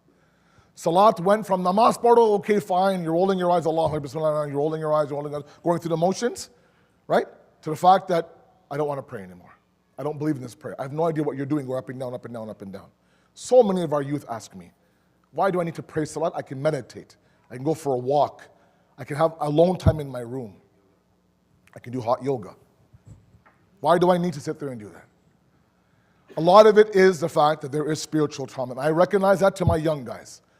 And you have to realize that our elders did exactly what they could do to present the deen in their limited resources. You have to, and I'm sorry, please don't hate me, you have to get over that. Move on from that. If that means you start fresh, then start fresh. We have 90-some-year-olds at the door of Imam Sajjad asking him to teach them anything about the deen. 95-year-old, 97 years old. Unwan Basri is a very prime example of that. This is a man who came to Imam Sajjad when he was 3 years away from being 100 years old. Saying, please, Imam Sajjad, teach me anything you can. So I get the fact that our distance from God, our annoyance, God forbid, for Salat, there is a background story for that. I get that. But how long are you going to hold on to that? Because when you reach the moment where you are answerable towards your actions, and so will I, at that moment you can't say, well, that grade 4 Dinyat Sunday school or Saturday school teacher, because of that individual, I'm not praying Salat for the rest of my life. There's one man, true story, I tell you. He had a full beard. One day he came, clean shaven. As long as I've known him in Toronto, full beard, and a beautiful beard. Nice cut, lined up, color bead, this and that. Beautiful beard, well-kept beard. Igdan jo hai ghaib. As if in the parking lot, he's doing a fresh shave in the parking lot. So himmat se, I asked him, what happened? It's one thing where you make a mistake trimming your beard, I get it. He explained to me. I met an alim. And that alim's akhlaq was so horrible, and all I saw on his face was this big dardi, this big beard. And if this is what the dardi is, I don't want the beard on my face. Extreme, right? You think, wait, that's a little bit extreme, but look at the thought pattern. Ever since then, I told myself, until I'm in this world, I'll never have a single hair on my face. I'll tell Allah it's because of that alim that I have a clean face right now in front of you. Do you think that's going to work? Will that fly in the grave? It won't. So if you are somebody, please, who has spiritual trauma, and there are a lot of you that may not even be able to recognize the fact, the moment any talk of deen comes up, there are people who stick their fingers in their ears, who go on their phones. Even right now, they're on their phones because it's an awkward conversation. You have to stop giving those people that much real estate in your spiritual sense of the word. And begin to start that rebuilding process with Allah subhanahu wa ta'ala. If he wasn't introduced to you properly, reintroduce him to yourself. And start that process carefully. Knowing full well, there's a capacity issue. This is not a competitive issue. It's a capacity issue. We have to understand that Allah looks at you in your entirety, your package, your upbringing, your bachpana, your childhood, your parents, your community. He sees all of you and He takes all of you like that. He does not say, why can't you be like 1, 2, 3, 4? No. He says, you are your own path. You have your own path. You have your own capacity. And He'll accept whatever it is from you. Imam Sajjad alayhi salatu wasalam says, he says there are moments that Allah subhanahu wa ta'ala accepts 10% of our salat. Then there are moments where He'll accept 25% of our salat. Then there are moments where He accepts 50%, and then of course 100% of it all. Now if you're a glass half empty kind of approach, if you're a negative Nancy or a negative Karen as you would say nowadays, then oh my God, only 10%, there's no ummid, there's no hope. Wait a second now. From this hadith, we can extract the fact that God will take anything from us that we give Him. Anything. If that one alhamd in my maghrib today was with huzur qalb and I was there present, I knew what I was saying when I say maliki yawmiddin, and He'll take that from me, then that's fine. The point is, God does not operate in an all or nothing environment. And that's the problem. This Western society will shove down your throat, either do it perfectly or don't do it at all. Don't embarrass yourself in the process. And sometimes we have a little bit of a cop-out. I'm being very real with you guys tonight. A cop-out that, well, you know what? I can't pray namaz 5 times a day. I just can't pray salat 5 times a day. And I don't believe you. I'm sorry. I don't believe you when you say I can't. You know why? Because I believe God. I don't believe in God. I believe God. When He says, La yukallifullahu nafsan illa wus'aha, that I would never ask anyone to do something that they can't do. So God thinks you could do it. God made it wajib on you. You're telling me that I can't pray salat 5 times a day. So I'm going to believe in God. I'm going to believe what God says, that it's inside of you. It's a matter of discipline. It's a matter of approaching salat properly. What is our connection with salat? That has to be understood tonight. Okay, that's point number 1. Point number 2, very important. I'm being very real now. Okay? Point number 2 is sometimes I think that us young people, and I'll say us young people inshallah, that we think for a second that I need to have a spiritual experience every time I pray salat. Right? This mi'raj of the mu'min, this hijrat towards Allah, this tanhai and al-fahshahi wal munkar, the Quran says, that all this fahsha, this munkar should be gone from you, right? We've seen people in our community, right? For years and years, they have this massive nishani of sujood on their forehead. They have a nice white beard, for example. Jab bhi dekho, he's the first one in the Jamaat for namaz. Never misses one salat. Tells you with fakhr, I've never missed one salat, Maulana, mashallah. When he opens his mouth, his family runs for cover. His akhlaq in the home is he's Saddam inside the house. So where is that salat going? I don't know. So we have to understand one point, is that it's not the case always. You're going to have this irfanic, mystic, walk through walls experience after every single salat. It wasn't meant for that. All salat is, at the very bare minimum, all salat is, the 5 minutes of salat is that you check in with God, you say, Labbaik Allah, you're my boss, you're the master, I'm the slave, go back to your day. That's all it is. It's a punch in, punch out. Understand the simplicity of it. That's all you're doing. You're saying, I'm going to put pause. My lunch break is 20 minutes. I need 5 minutes for salat. 1 second, let me go punch in. Say, Maliki yawmiddin. Thank you very much. Go back to work. In the evening, I come home. I'm dead tired. Hold on 1 second. Iyaka na'budu wa iyaka nasta'in. Punch in. That's it. 5 times a day. Salute the boss and go back to your day. That's all it is. That's all it is. I'm sorry. If Allah grants you that moment where you can see your barzakh and I saw a dream, Maulana, the Imam came to me, mashallah, fantastic. But after every salat, you expect that. Naturally now you're like, oh, you know what? I've been praying all my life. I never get dreams. I never get this mi'raj. I never get this nothing. So I'm just going to, namaz isn't for me, Maulana. Oh, it's not for me, Maulana. Not a watch or a shoe or a gift or a pair of pants. That I don't wear this, I don't like this watch. All it is, at the very bare minimum, is a reminder that I am a slave of God and He is our master. That's all it is. And because we are forgetful human beings, he says, not once a week, not once a month. I need you to go in and recheck in with me 5 times a day. And the breakdown is before you start your day, in the middle of the day, in the mid-afternoon, in the evening, before you go to sleep. Now, since I'm here, let me make this one point here with himmat and jurat.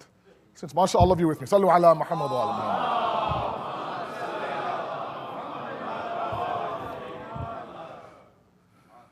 I'll say it, khair, inshallah. Allah's with me. If our Sunni brothers have this extreme that they never combine their salat, they have to pray in 5 unique time slots. Even though we have in our books and in their books that the Prophet would combine prayer even when it wasn't convenient for no apparent reason. If that's one extreme, our other extreme is that we only combine our salat. Please hear me out. Ye to Sunni ho gaya. No, I swear to God. Ya Hussein, I promise. I promise. Sometimes it's good, if you can, to spread your salat out. I'll give you 2 examples. I don't know how it is, but in Toronto, in the summertime, we have long days. Our Fajr is at 3:30 sometimes in the morning. Our Maghrib is at 9:30 at night. Now imagine, 12 noon is Zohar Asr. Maghrib is at 9:30. Okay? That's 9 hours. So 12:30 we start namaz, 12:32 we're done namaz, mashallah. Don't laugh at me like, oh, no, not me, I take a good, no. 12:32, I'm being generous. Now from 12:32 till 9:32, there's no dhikr of Allah subhanahu wa ta'ala at all. Would be better is 12:30 Zohar, maybe 3:30 Asr, and then 9 o'clock Maghrib. Break up that day. Go back and check in with the boss. Say, boss, I'm here. Come to winter. Our winters are longer nights. 5 p.m. is Maghrib. You come home from school sometimes half an hour later, it's dark outside. So Zohar at 1 p.m., you pray that Zohar Asr. Now you pray Maghrib at 5:30, all the way until 11 o'clock. No dhikr of Allah subhanahu wa ta'ala. 5:30 Maghrib, maybe 8 o'clock, 8:30 Isha. You don't lose your Shia passport by doing that. No one's taking away your identity or your Shanakhti card. But it's important that we constantly be in the dhikr of Allah. Remember. The dhikr of Allah. The word dhikr means what? Tell me, I want to hear from you. Means what? Dhikr means what? To remember. Follow the example. Let's say somebody here I haven't met before comes up to me and says, Mana, do you remember me? Please, my youth in the back on the chairs, follow my example, please. Do you remember me? I said, Baba, I've never met you before.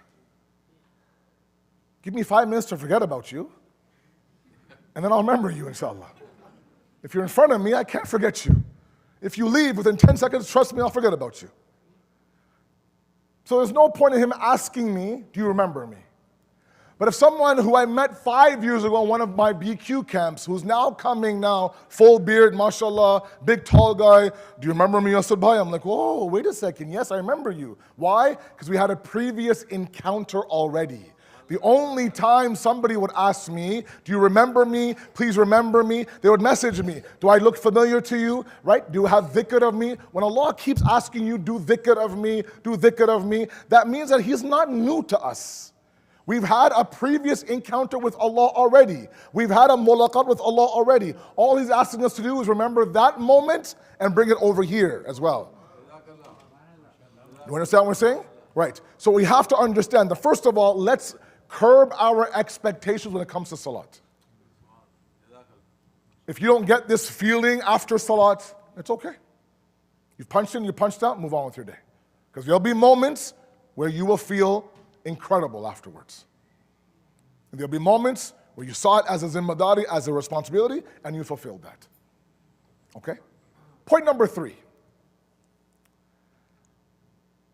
We have to be a little bit merciful with ourselves. One thing I wish I learned when I was a young age. I don't know where sometimes the harshness of the religion comes from. I don't know. From this member, I'm sorry, from our parents, from their generation, sometimes within us as well. The deen is a lot of things. One thing it's not is harsh. It was never presented to us as harsh. It was always sent to us as a mode of mercy, as a mode of compassion, as a mode of love, as a mode of starting over, as a mode of, look, whenever you're ready. Ujibu da'wati da'i idha da'an. I will answer your call, Allah says, whenever you call me. If you call me after 10 years, I'll pick your phone up. If you call me after 6 months, I'll still pick your phone up.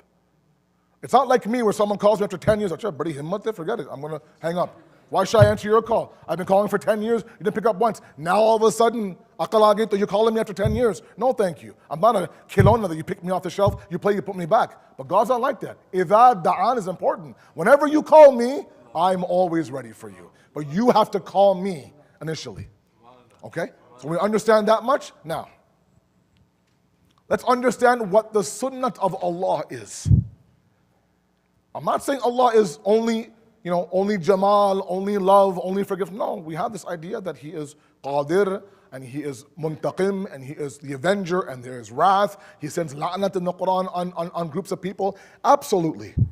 But for you individuals who are trying so hard to do what's right, I don't think anybody here, I've said 1,000 times, anybody here is waking up every single morning and saying, you know what, today I'm going to show Allah.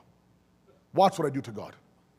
Watch what I do. You haven't seen anything of my dushmani. I'll show you today how much of an enemy I am of God. No one does that. We're trying our level best to try to find God in everything, from the OR to the accounting desk, to the dentist chair, to the member, to everything. We're trying our best. Now, you have to have a little bit of a better image of God to know that He sees my struggle. I'm the Chinese guy learning Farsi in the eyes of Allah subhanahu wa ta'ala. I'm hooing, I'm hawing, I'm hesitating, I'm sweating, I barely get through my salat, I may miss here, I may not be there for Shab Qadr, I may not fast all the time, but God sees the fact that I'm struggling up there, I'm trying up there. That Chinese guy paused 10 times in 90 seconds. All because he was trying to figure out, do I say, for example, mi kunam, or mi kunim, or be kunim? At the end he got it right. But he paused, he struggled, there was no rush. And no one said, look, hurry up, hurry up, hurry up. No, the teacher, Ustad, took his time saying, you just figure it out. I know you're trying, you're struggling very, very hard. That's why he orders the Holy Prophet. These are verses you've heard 1,000 times. This is Bayt al-Qaim now. You've been around for decades. You've heard these verses on this very member. Apply them in your life. My young guys, please, I need your ears right now and your hearts. He says to the Prophet, when you approach this nation, trying to introduce God and me to them, please, لو كنت فضًا غليظ القلب لانفضوا من حولك. That if you were hard with them, hard-hearted with them, if you were sucked with them, if you were all or nothing with them, if you were chappal and dhande with them, they would have left you a long time ago. Instead, he says, فَعْفُ عَنْهُمْ وَاسْتَغْفِرْ لَهُمْ وَشَاوِرْهُمْ فِي الْأَمْرِ. Forgive them, be merciful towards them, and seek forgiveness for them. And seek their advice. That's mercy and compassion. That's love and compassion. That's step by step. That's marhala by marhala. That's slow down with these individuals. It took the Prophet of Allah 20 plus years to bring down the complete Sharia. Look, we have the sunnah of the Holy Prophet. We have sunnah of the Imams. God Himself also has a sunnah. Sometimes we're going to follow sunnah ilahi as well. God knows if from day number one I made this wajib and that wajib and riba haram and alcohol haram and women haram and blah blah blah, then that day number one says, oh, this is too much. Khulafis, I was good worshiping idols. I don't need all this. God's saying, no, you have to go very slow with these individuals. Ready their hearts, massage their hearts, lead them towards the doors of heaven. The last thing to be made haram in Medina was riba and interest, as you know. Why? It was prominent in that society. They survived after interest, and God knew that. So 13, 15, 18 years after the first wahi of Allah, then God in Surah Baqarah makes riba and interest haram. 20 years He completes the Quran, not on one day. Ayat versus ayat against verse, blah, blah, blah, bit by bit. Here's 2, here's 3, here's 5. The point is, God wasn't in a hurry. God was being very slow, being very fair with the people in the Jahiliyyah era. And I'm asking all of you to adopt the same thing for yourself. if you don't have a connection with God or the deen, or you have spiritual trauma, be easy with yourself. Go slow into the deen. Start from scratch. I don't care. Because the reality is, this is where I get a little bit serious with all you guys. The excuses for all of my young guys are running out. They're running out. There's too many great ulama in your language who are doing incredible work out there. Have you seen the topics this year in Muharram? They're life-changing. Have you seen the amount of efforts these ulama, not me, these ulama who are tackling issues that you face on a daily basis with courage and shuja'at, boldly looking straight in the camera on a live stream. This is haram, this is wrong. And still, I don't know what my deen wants from me. Baba, pick up, if you want to seek knowledge, then seek knowledge. It's all there waiting for you. In any platform you want a podcast, you want a lecture series, you want an hour lecture, you want a 2-minute short, what do you want? What do you want? You want Instagram Reels, everything you could possibly have. Download a course on your own time, take that course. That's fine. Everything is at your disposal. And still, I don't know what to do, Maulana. It's frustrating. I wonder, how can I prove God to myself? Go seek it. We're done with excuses now. And start with Salat. Okay? Now, that's my muqaddamah, can you imagine? Sallu ala Muhammad wa ala Muhammad.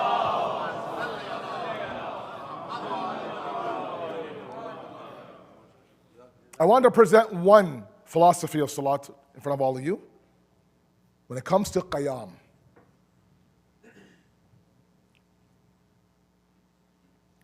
a lot of you are struggling with self-worth, self-compassion, self-love.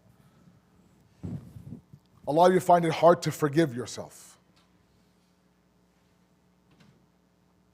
And I've never seen anyone beyond the Ahlul Bayt present this idea of being subservient to a master to be ba'is izzat wa fakhr inside the deen. Let me explain. Yesterday I mentioned to all of you, sometimes some kids come to me and say, Maulana, my uncle told me that I'm not doing taqleed anymore. So I'm not doing taqleed anymore. I said, why? Because my uncle says so. Well, then you're doing taqleed to your uncle. You've left the marajeh, and now you're doing taqleed to your uncle. Taqleed is there, but you've chosen a jahil uncle, with all due respect, to an alim in Najaf and Qum. That's your choice. It's like somebody saying that I don't answer to anybody. I am my own person. I answer to what I want inside of you. Then what you want inside of you becomes your God. This absurd notion, I don't think anybody here realistically has this notion that I am free. This fallacy of absolute freedom is just that, it's a fallacy. We are answerable to something, either inside of us or outside of us, either above us or in the depth of our hearts. But there are idols that we place everywhere, or there are idols that we break everywhere. But this idea that I am masterless, and I presented this to Surah Zumar last night, is a fallacy. Now the point is, if I am going to be enslaved anyways, who do I enslave myself to? And let's come to Imam Ali, alayhi salatu wasalam.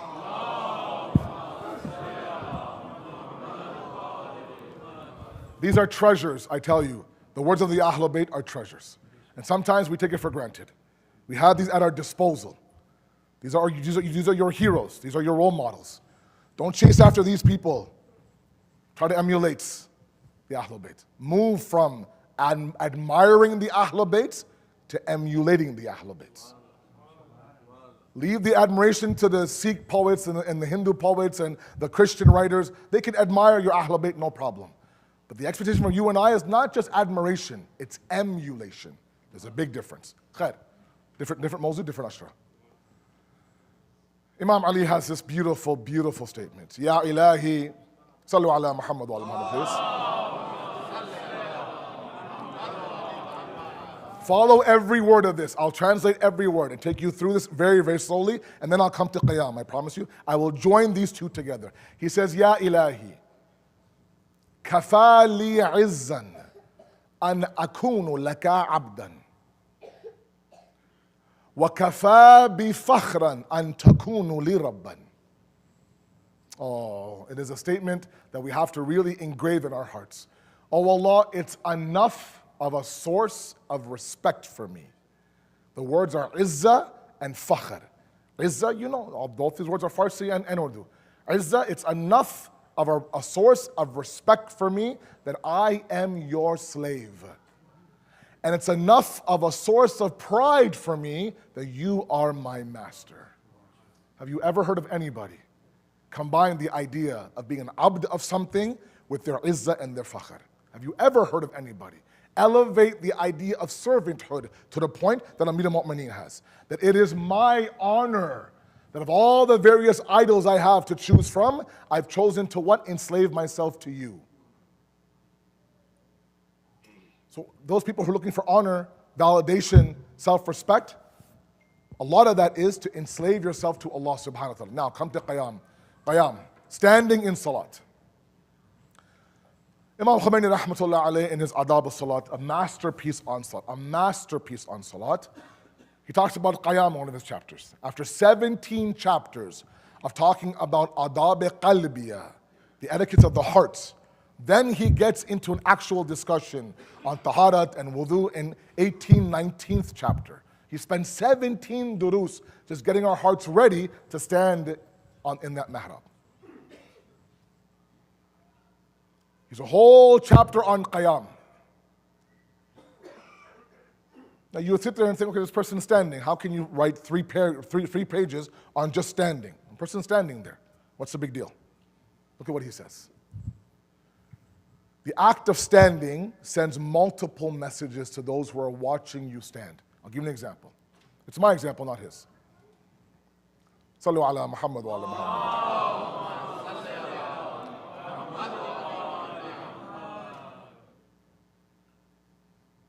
These examples have to be repeated sometimes to the point it becomes part of our malaka and disposition, where we know it like this, and we think about it the moment I stand there and say, Allahu Akbar. Imagine now you were at a wedding, okay? At a wedding. And you're sitting there at the table with your friends, and somebody comes to you, approaches you at the table, and begins to insult you. In front of the entire table, insults you. Ill of your father, ill of your mother, ill of your family, starts talking about you, blah, blah, blah, and you're sitting down. And people are watching this tamasha and this spectacle happen. And all you do at that moment is, you stand up. When you stand up without saying a word, you announce to this person, that's enough now. Bahut ho gaya, I'm not going to take this anymore. You don't take that sitting down, they say. Are you going to take that sitting down, bro? No, I'm not. Once you stand up, you announce that, look, I am somebody. I have some self-respect. You can't say these things to me by me standing up. It doesn't have the same effect when I'm sitting down. Looking at him, say, stop this, please don't. No, stand up. Be a man, stand up. And what? Announce that I am somebody as well. That's one example. Next example, same wedding, same table. You're sitting there, an alim walks towards the table. What do? Hopefully you stand up. Same act you did half an hour ago. You stood up. It's the same act. But this time the standing up is to announce to this alim that I am humbled in front of you. I have respect for your knowledge and for your personality. Me standing up is showing you my humility towards you. One act of standing, two different, very extreme meanings. One is an announcement of self-care and self-worth. One is a matter of what? Humility and subservience. When we stand in front of Allah subhanahu wa ta'ala in that mihrab, facing Qibla, about to say Allahu Akbar, and we're just standing, at that moment we announce two things in that standing. Number one is, God, I'm humbled in front of you. I'm standing in front of you, facing Qibla. Number two, I am somebody, I belong to be here. I choose to be your abd. Sheikh Tusi rahmatullah alayh would circle the day he was baligh on the calendar and would celebrate that day every single year. I do birthday weeks when it comes to my birthday. Not days, week celebration in my house. He says the day that I became baligh is the day I became worthy of Allah's sharia and follow His ibadah. Now I'm saying I'm worthy to pray salat now in that mihrab. I'm worthy to fast. I'm worthy for hajj if it's wajib on me. Meaning I am somebody.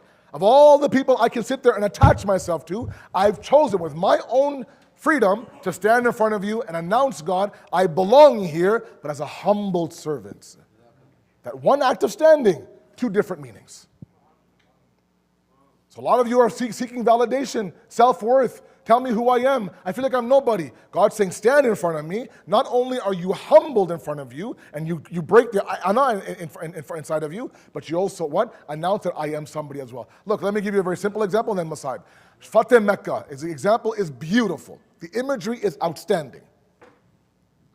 I mentioned last night, Western spirituality will sit there and will build the ana inside of you. You will give somebody who's downtown a blanket. You'll give somebody downtown who has a meal. You'll have a whole cameraman behind you, filming the entire thing. Hashtag giving back. It's on the reel.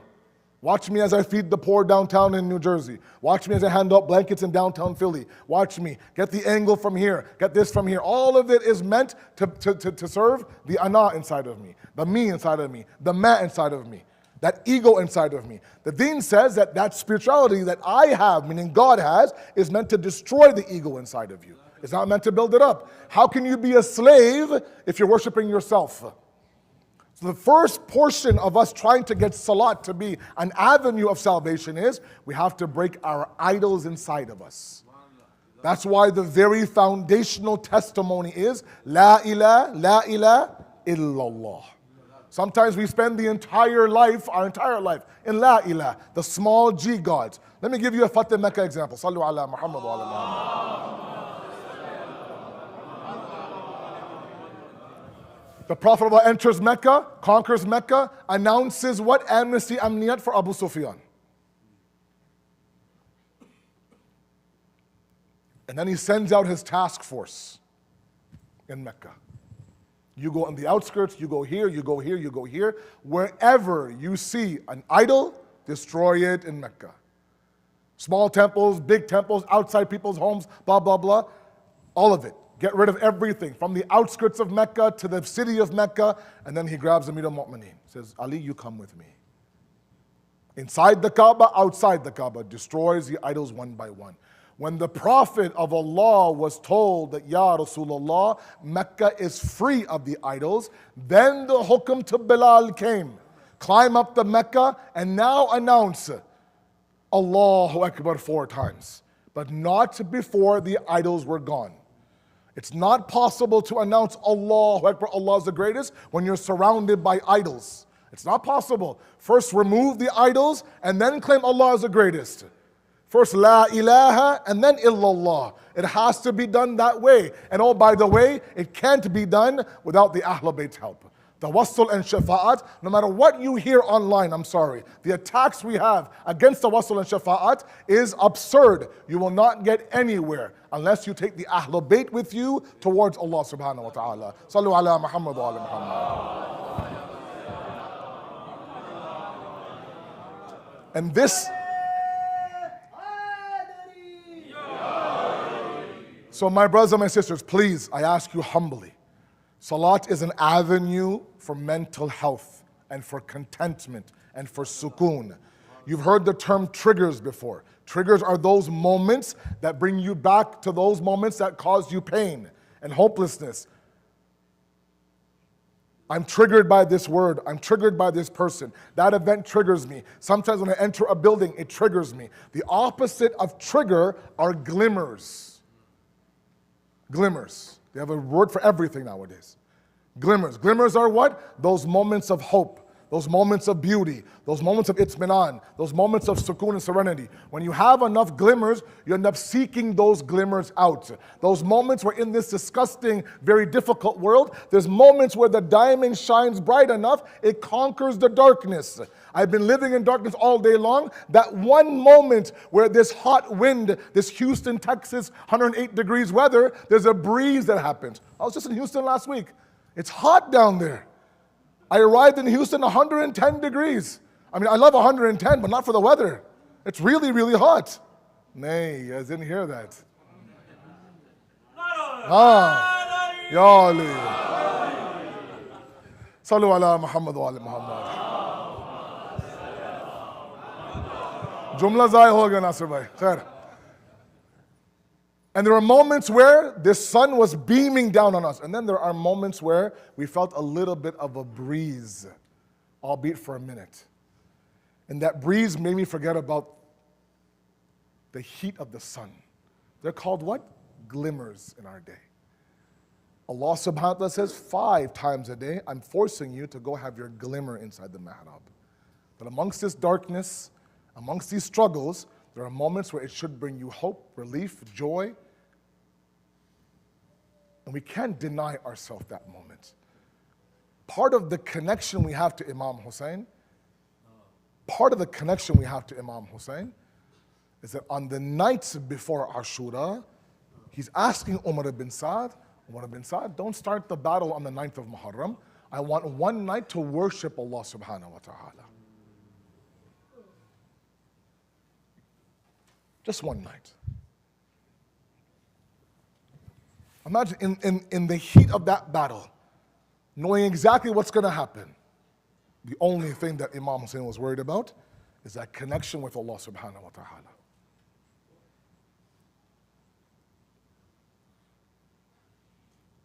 Imam Sajjad Shahadat. I mentioned last night that seeing the halat of his father on Asr Ashur made Imam Sajjad want to get up and begin to fight and defend his father. It's only natural.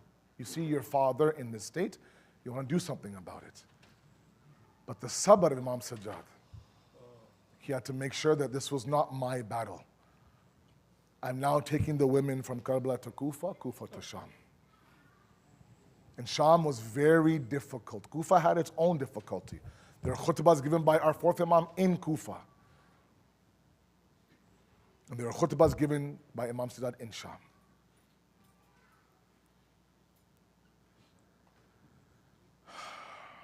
Two moments that I want to bring to your attention, inshallah, and then we'll get to the actual moment that he left this world. There are moments that he would relay, Imam Sajjad, when his companions would ask him after he returned back to Medina, Mawla, tell us what happened. Tell us what happened. And there are moments that from Imam Sajjad we learn how deep his wound was. When Mukhtar had said or sent the message to Imam Sajjad that everybody who was responsible on the day of Ashura, they've all been arrested, my Mawla asked one question to the people of Mukhtar. I don't care about anybody else. Just tell me, was Hurmala arrested or not?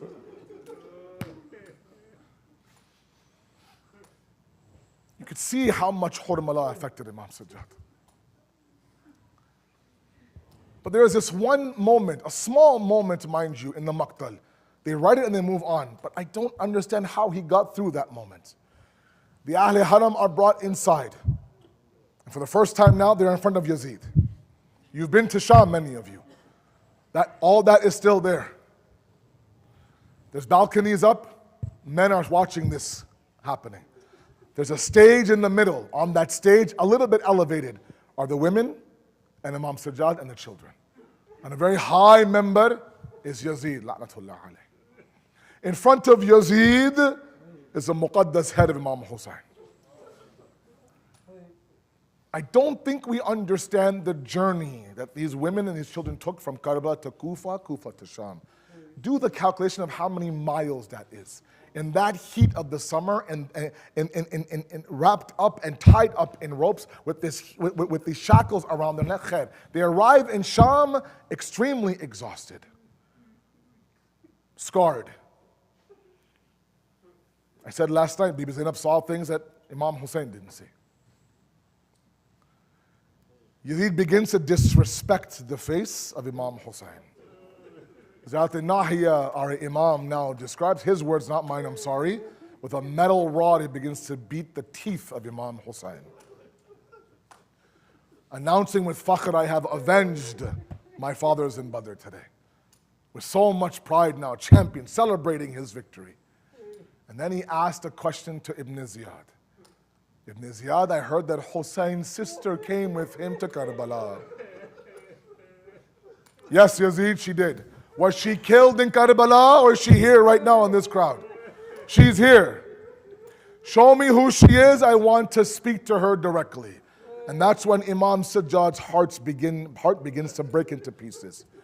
he does everything possible to protect himself or protect her from this moment. But bit by bit, the people of Ibn Ziyad now are pulling the kids away, pulling the women away, trying to separate Zainab al-Kubra from everybody else. There comes a moment now where Zainab al-Kubra is there, Fizza is there, Kulsum is there, and Imam Sajjad is there. The people of Ibn Ziyad come and they begin to beat Fizza away and beat Kulsum away. At that moment, Imam Sajjad says, I was there and my puppy Amma Zainab was there as well, watching from that member with the non-mahram eyes of Yazid. But there comes a moment when they forcibly take me away and I watch as my gharib, puppy Amma Zainab stood there in front of this darbar, 700 men on the balcony, one Yazid with his non-mahram eyes asking her, are you the daughter, are you the sister of Hussein? And watching my Aunt Zainab trying to now speak to this man was devastating for him. If that wasn't enough, near the end of his life now, the doctor comes and tells him that Mawla, the poison now has reached everywhere in your body. It's only a matter of time now. You know that for 33 years after the day of Ashura, he lived and given a grand funeral in Baqi in Medina. But even in that last moment now, Imam Sajjad wouldn't forget his Baba Hussein. He says to Imam Muhammad Baqir, the doctor does, that your father is ill, your father is weak. Make his last moments comfortable for your father. So Imam Muhammad Baqir makes all the intizamat. He makes a nice soft cushion for him. Baba lie down and get some rest. Imam Sajjad says, move this cushion. They move the cushion. A straw mat, move the straw mat. Move everything until the only thing left was the khak of Medina. Baba, the doctor said, you have to be comfortable. And Imam Sajjad, with tears rolling down his face, why should I be comfortable as I'm leaving this world when my Baba Hussein was on the khak of Karbala? As he was leaving this world, his health gets worse and worse. Imam Muhammad Baqir narrates, I went close to my father as he's leaving this world. I hug him, and the tighter I hugged him, the more he cried. The tighter I hugged him, the more he cried. Baba, is there pain in your chest? Baba, are you uncomfortable? No, Baqir, I'm not uncomfortable. There's no pain, Baqir, at all. I'm leaving this world. My head is on your chest. I'm leaving this world. My head is on your chest on the day of Ashura. My Baba was leaving this world. Shimmer, Jalisu ala Sadr al-Husayn. Matim Hussein, Ya Hussein, Ya Hussein, Ya Hussein.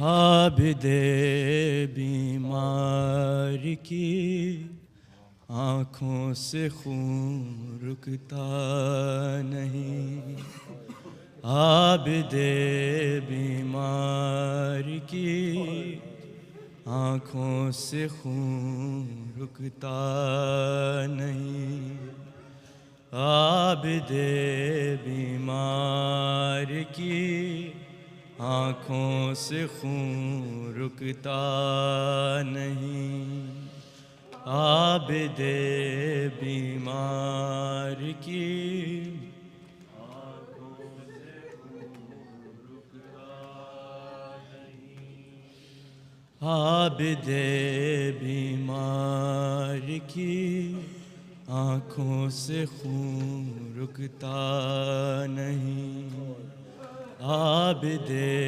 बीमार की آنکھوں سے خون رکتا نہیں.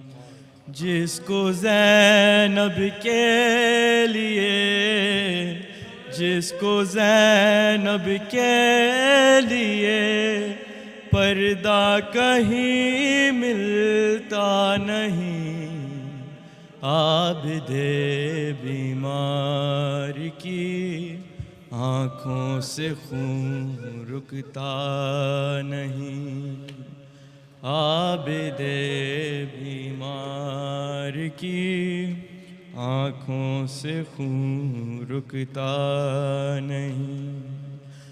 دیکھو نا میرا تماشا، رو کے عابد نے کہا، ساتھ میرے آئی ہے ہو کے وہ قیدی بےردا، ننگے سر جس کو کبھی، ننگے سر جس کو کبھی بابا نے بھی دیکھا نہیں، عابد بیمار کی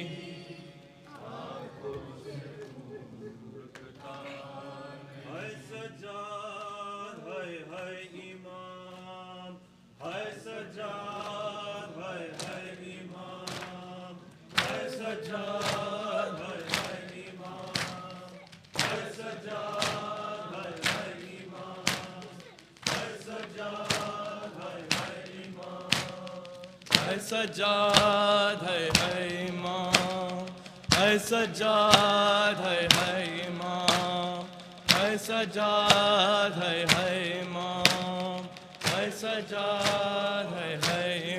پاؤں میں ہے بیڑیاں، آ گیا بازار شام، ہے سجاد ہے امام، ہے سجاد ہے امام، ہے سجاد ہے امام، ہے سجاد ہے امام، ہے سجاد ہے امام، ہے سجاد ہے امام، ہے سجاد ہے. پاؤں میں ہے بیڑیاں، آ گیا بازار شام، ہے سجاد ہے امام، ہے سجاد ہے امام، ہے سجاد ہے امام، ہے سجاد ہے امام، ہے سجاد ہے امام، ہے سجاد ہے امام، ہے سجاد ہے امام، ہے سجاد ہے. پاؤں میں ہے بیڑیاں، آ گیا بازار شام، ہے سجاد ہے امام، ہے سجاد ہے امام، ہے سجاد ہے امام، ہے سجاد ہے امام. غریب قافلہ سالار خون روتا رہا، غریب قافلہ سالار خون روتا رہا، غریب قافلہ سالار خون روتا رہا، غریب کا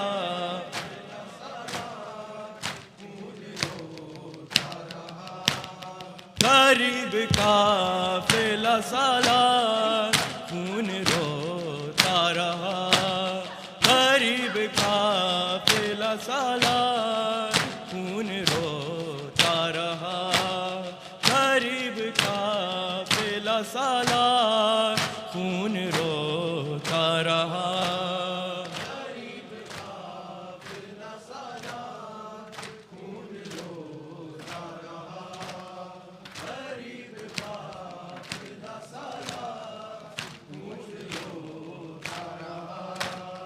غریب قافلہ سالار خون روتا رہا، صف سفر میں عابد بیمار، سفر میں عابد بیمار، خون روتا رہا غریب کا بلا سالار، خون روتا رہا غریب کا بلا سالار، خون روتا رہا غریب کا بلا سالار، خون روتا رہا۔ سفر میں عابد بیمار، سفر میں عابد بیمار، خون روتا رہا غریب کا بلا سالار، خون روتا رہا غریب کا بلا سالار،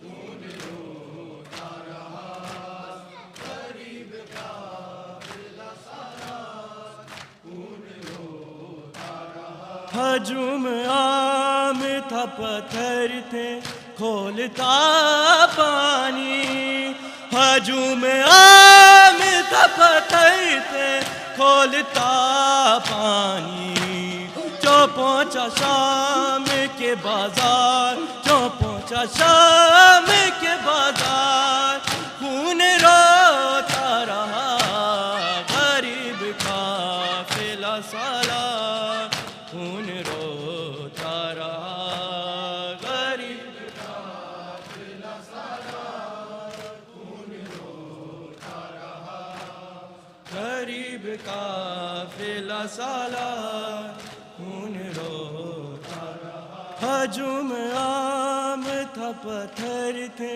کھولتا پانی، ہجوم عام تھا، پتھر تھے کھولتا پانی، جو پہنچا شام کے بازار، جو پہنچا شام کے بازار، خون روتا رہا غریب کا بلا سالار، خون روتا رہا غریب کا بلا سالار، خون روتا غریب کا بلا سالار، خون روتا رہا غریب کا بلا سالار، خون روتا رہا غریب کا بلا سالار، خون روتا رہا غریب کا بلا سالار،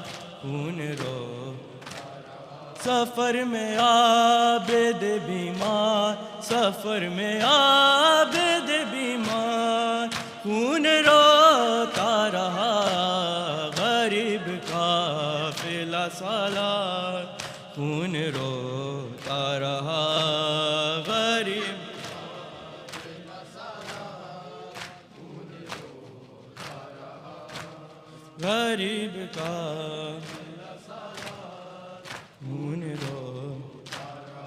ہجوم عام تھا، پتھر تھے کھولتا پانی، ہجوم عام تھا، پتھر تھے کھولتا پانی، جو پہنچا شام کے بازار، جو پہنچا شام کے بازار، خون روتا رہا غریب کا بلا سالار، خون روتا رہا غریب کا بلا سالار، خون روتا رہا غریب کا بلا سالار، خون روتا رہا۔ کوئی چادر نہ کوئی چہرہ چھپانے کو نقاب، مارتا ہے لب شاوے وہ چڑی پی کے شراب، موت سے کم تو نہیں شام کے دربار کا غم کھا گیا، ثانی زہرا کو علمدار کا غم کھا گیا، ثانی زہرا کو علمدار کا غم کھا گیا، ثانی زہرا کو خونی مقتل میرے داؤں کے نگہدار کا غم کھا گیا، ثانی زہرا کو علمدار کا غم کھا گیا۔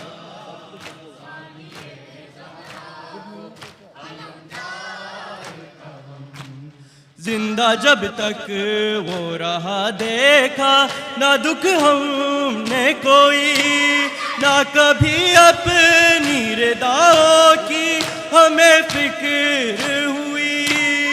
اب تو بے پردہ حرم دیکھیں یہ بازار کا غم کھا گیا، ثانی زہرا کو علمدار کا غم کھا گیا۔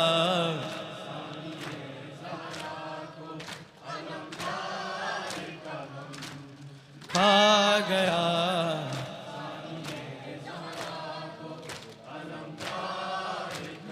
لاش اکبر کا اٹھایا، دفن اصغر کو کیا، ٹکڑے قاسم کے چنے پھر بھی سنبھل کر تا رہا، مار سید کو گیا فوج کے سالار کا غم کھا گیا، ثانی زہرا کو علمدار کا غم کھا گیا، ثانی زہرا کو علمدار کا غم۔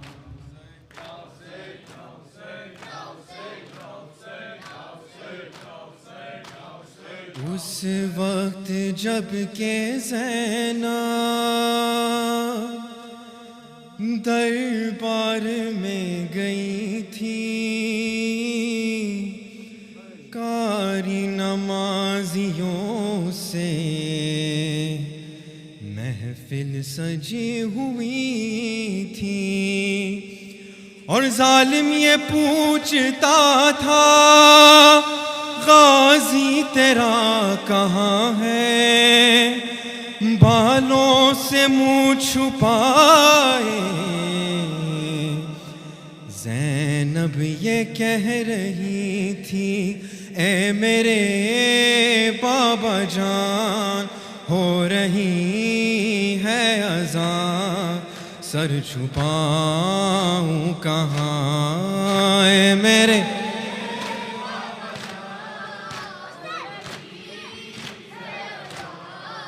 سر چھپا، اے میرے بابا جان ہو رہی ہے سر چھپا۔ مجمع عام میں بے وطن پہ امان آ گیا کارواں، اے میرے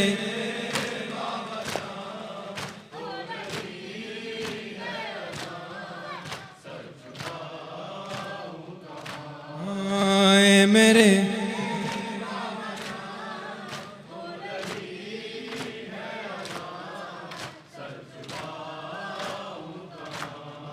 میں بھی ہوں مرضیہ بنت خیر النساء، میرے لہجے میں ہے بابا تیری ادا، نام زینب میرا تو نے جو رکھ دیا، دے دے اپنی زبان میں،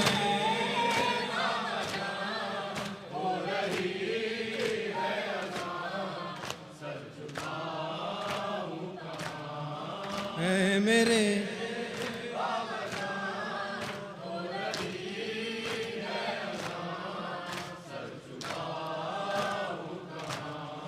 بابا جان میری دا مانگتی رہ گئی، بام در سج گئے جیتے جی مر گئی، ہلکے شام میں نام سن کر میرا مر گیا ناتواں، اے میرے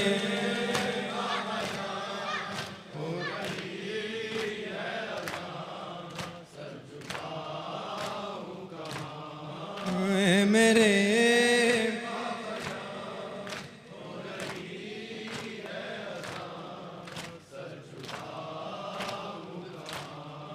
ہاتھ کانوں پہ ہے نیل گالوں پہ ہے اور نشان جو سکینہ کے شانوں پہ ہے ہر نشان سے یہی آ رہی ہے صدا بابا جان اے میرے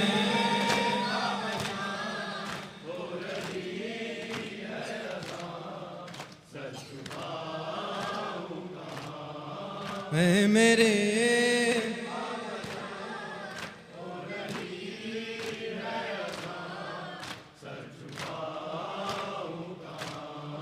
میں بھی ہوں مرضیہ بنت خیر النساء میرے لہجے میں ہے بابا تیری ادا نام زینب میرا تو نے جو رکھ دیا دے دے اپنی زبان اے میرے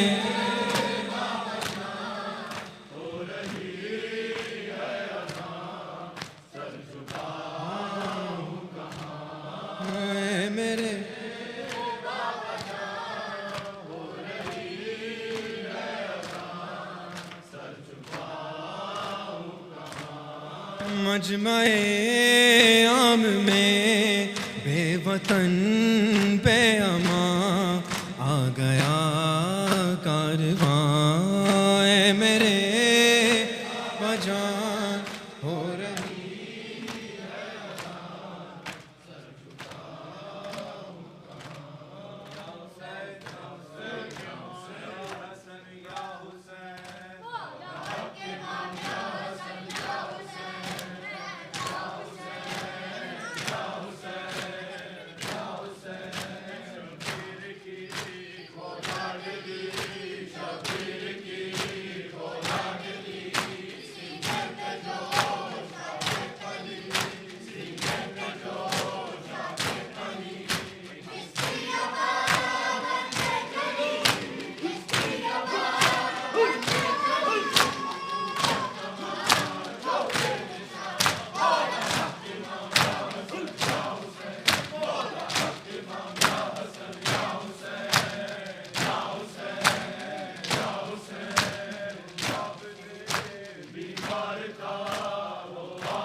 صلی اللہ علیہ یا رسول اللہ السلام علیکہ یا رسول اللہ السلام علیکہ یا خاتم النبیین السلام علیکہ یا سید المرسلین السلام علیکہ یا حبیب حبیب رب العالمین السلام علیکم ورحمۃ اللہ وبرکاتہ السلام علیکہ یا امیر المومنین السلام علیکہ یا سید الوصیین السلام علیکہ یا امام المتقین السلام علیکہ یا نبی العظیم السلام علیکم ورحمۃ اللہ وبرکاتہ السلام علیکی یا فاطمۃ الزہراء سیدۃ النساء العالمین السلام علیکی بنت رسول اللہ السلام علیکی بنت رحمت للعالمین السلام علیکی ورحمۃ اللہ وبرکاتہ السلام علیکہ یا ایھا الحسن المجتبی السلام علیکہ یا وصی امیر المومنین السلام علیکہ یا ابن رسول اللہ السلام علیکہ ورحمۃ اللہ وبرکاتہ السلام علیکہ یا ابا عبد اللہ وللارواح التي حلت بفنائک علیک منی سلام اللہ ابدا ما بقیت وبقی اللیل والنہار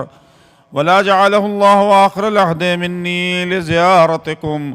السلام على الحسين وعلى علي بن الحسين وعلى أولاد الحسين وعلى أصحاب الحسين. السلام عليك يا أبو الفضل العباس ابن أمير المؤمنين وأختك زينب وأم كلثوم. السلام عليكم جميعا شهداء كربلاء وأسيران كربلاء ورحمة الله وبركاته. السلام عليك أئمة التسعة الطاهرين من ذرية الحسين عليهم السلام، علي بن الحسين ومحمد بن علي وجعفر بن محمد وموسى بن جعفر وعلي بن موسى ومحمد بن علي وعلي بن محمد والحسن بن علي. السلام عليك يا مولانا يا صاحب العصر والزمان، الامان الامان الامان من فتنة الزمان. السلام عليك يا شريك القرآن. السلام عليك يا امام الانس والجان. عجل الله تعالى فرجك وسهل الله تعالى مخرجك وجعلنا من اعوانك وانصارك ورحمة الله وبركاته. اللهم صل على محمد وآل محمد. بسم الله الرحمن الرحيم.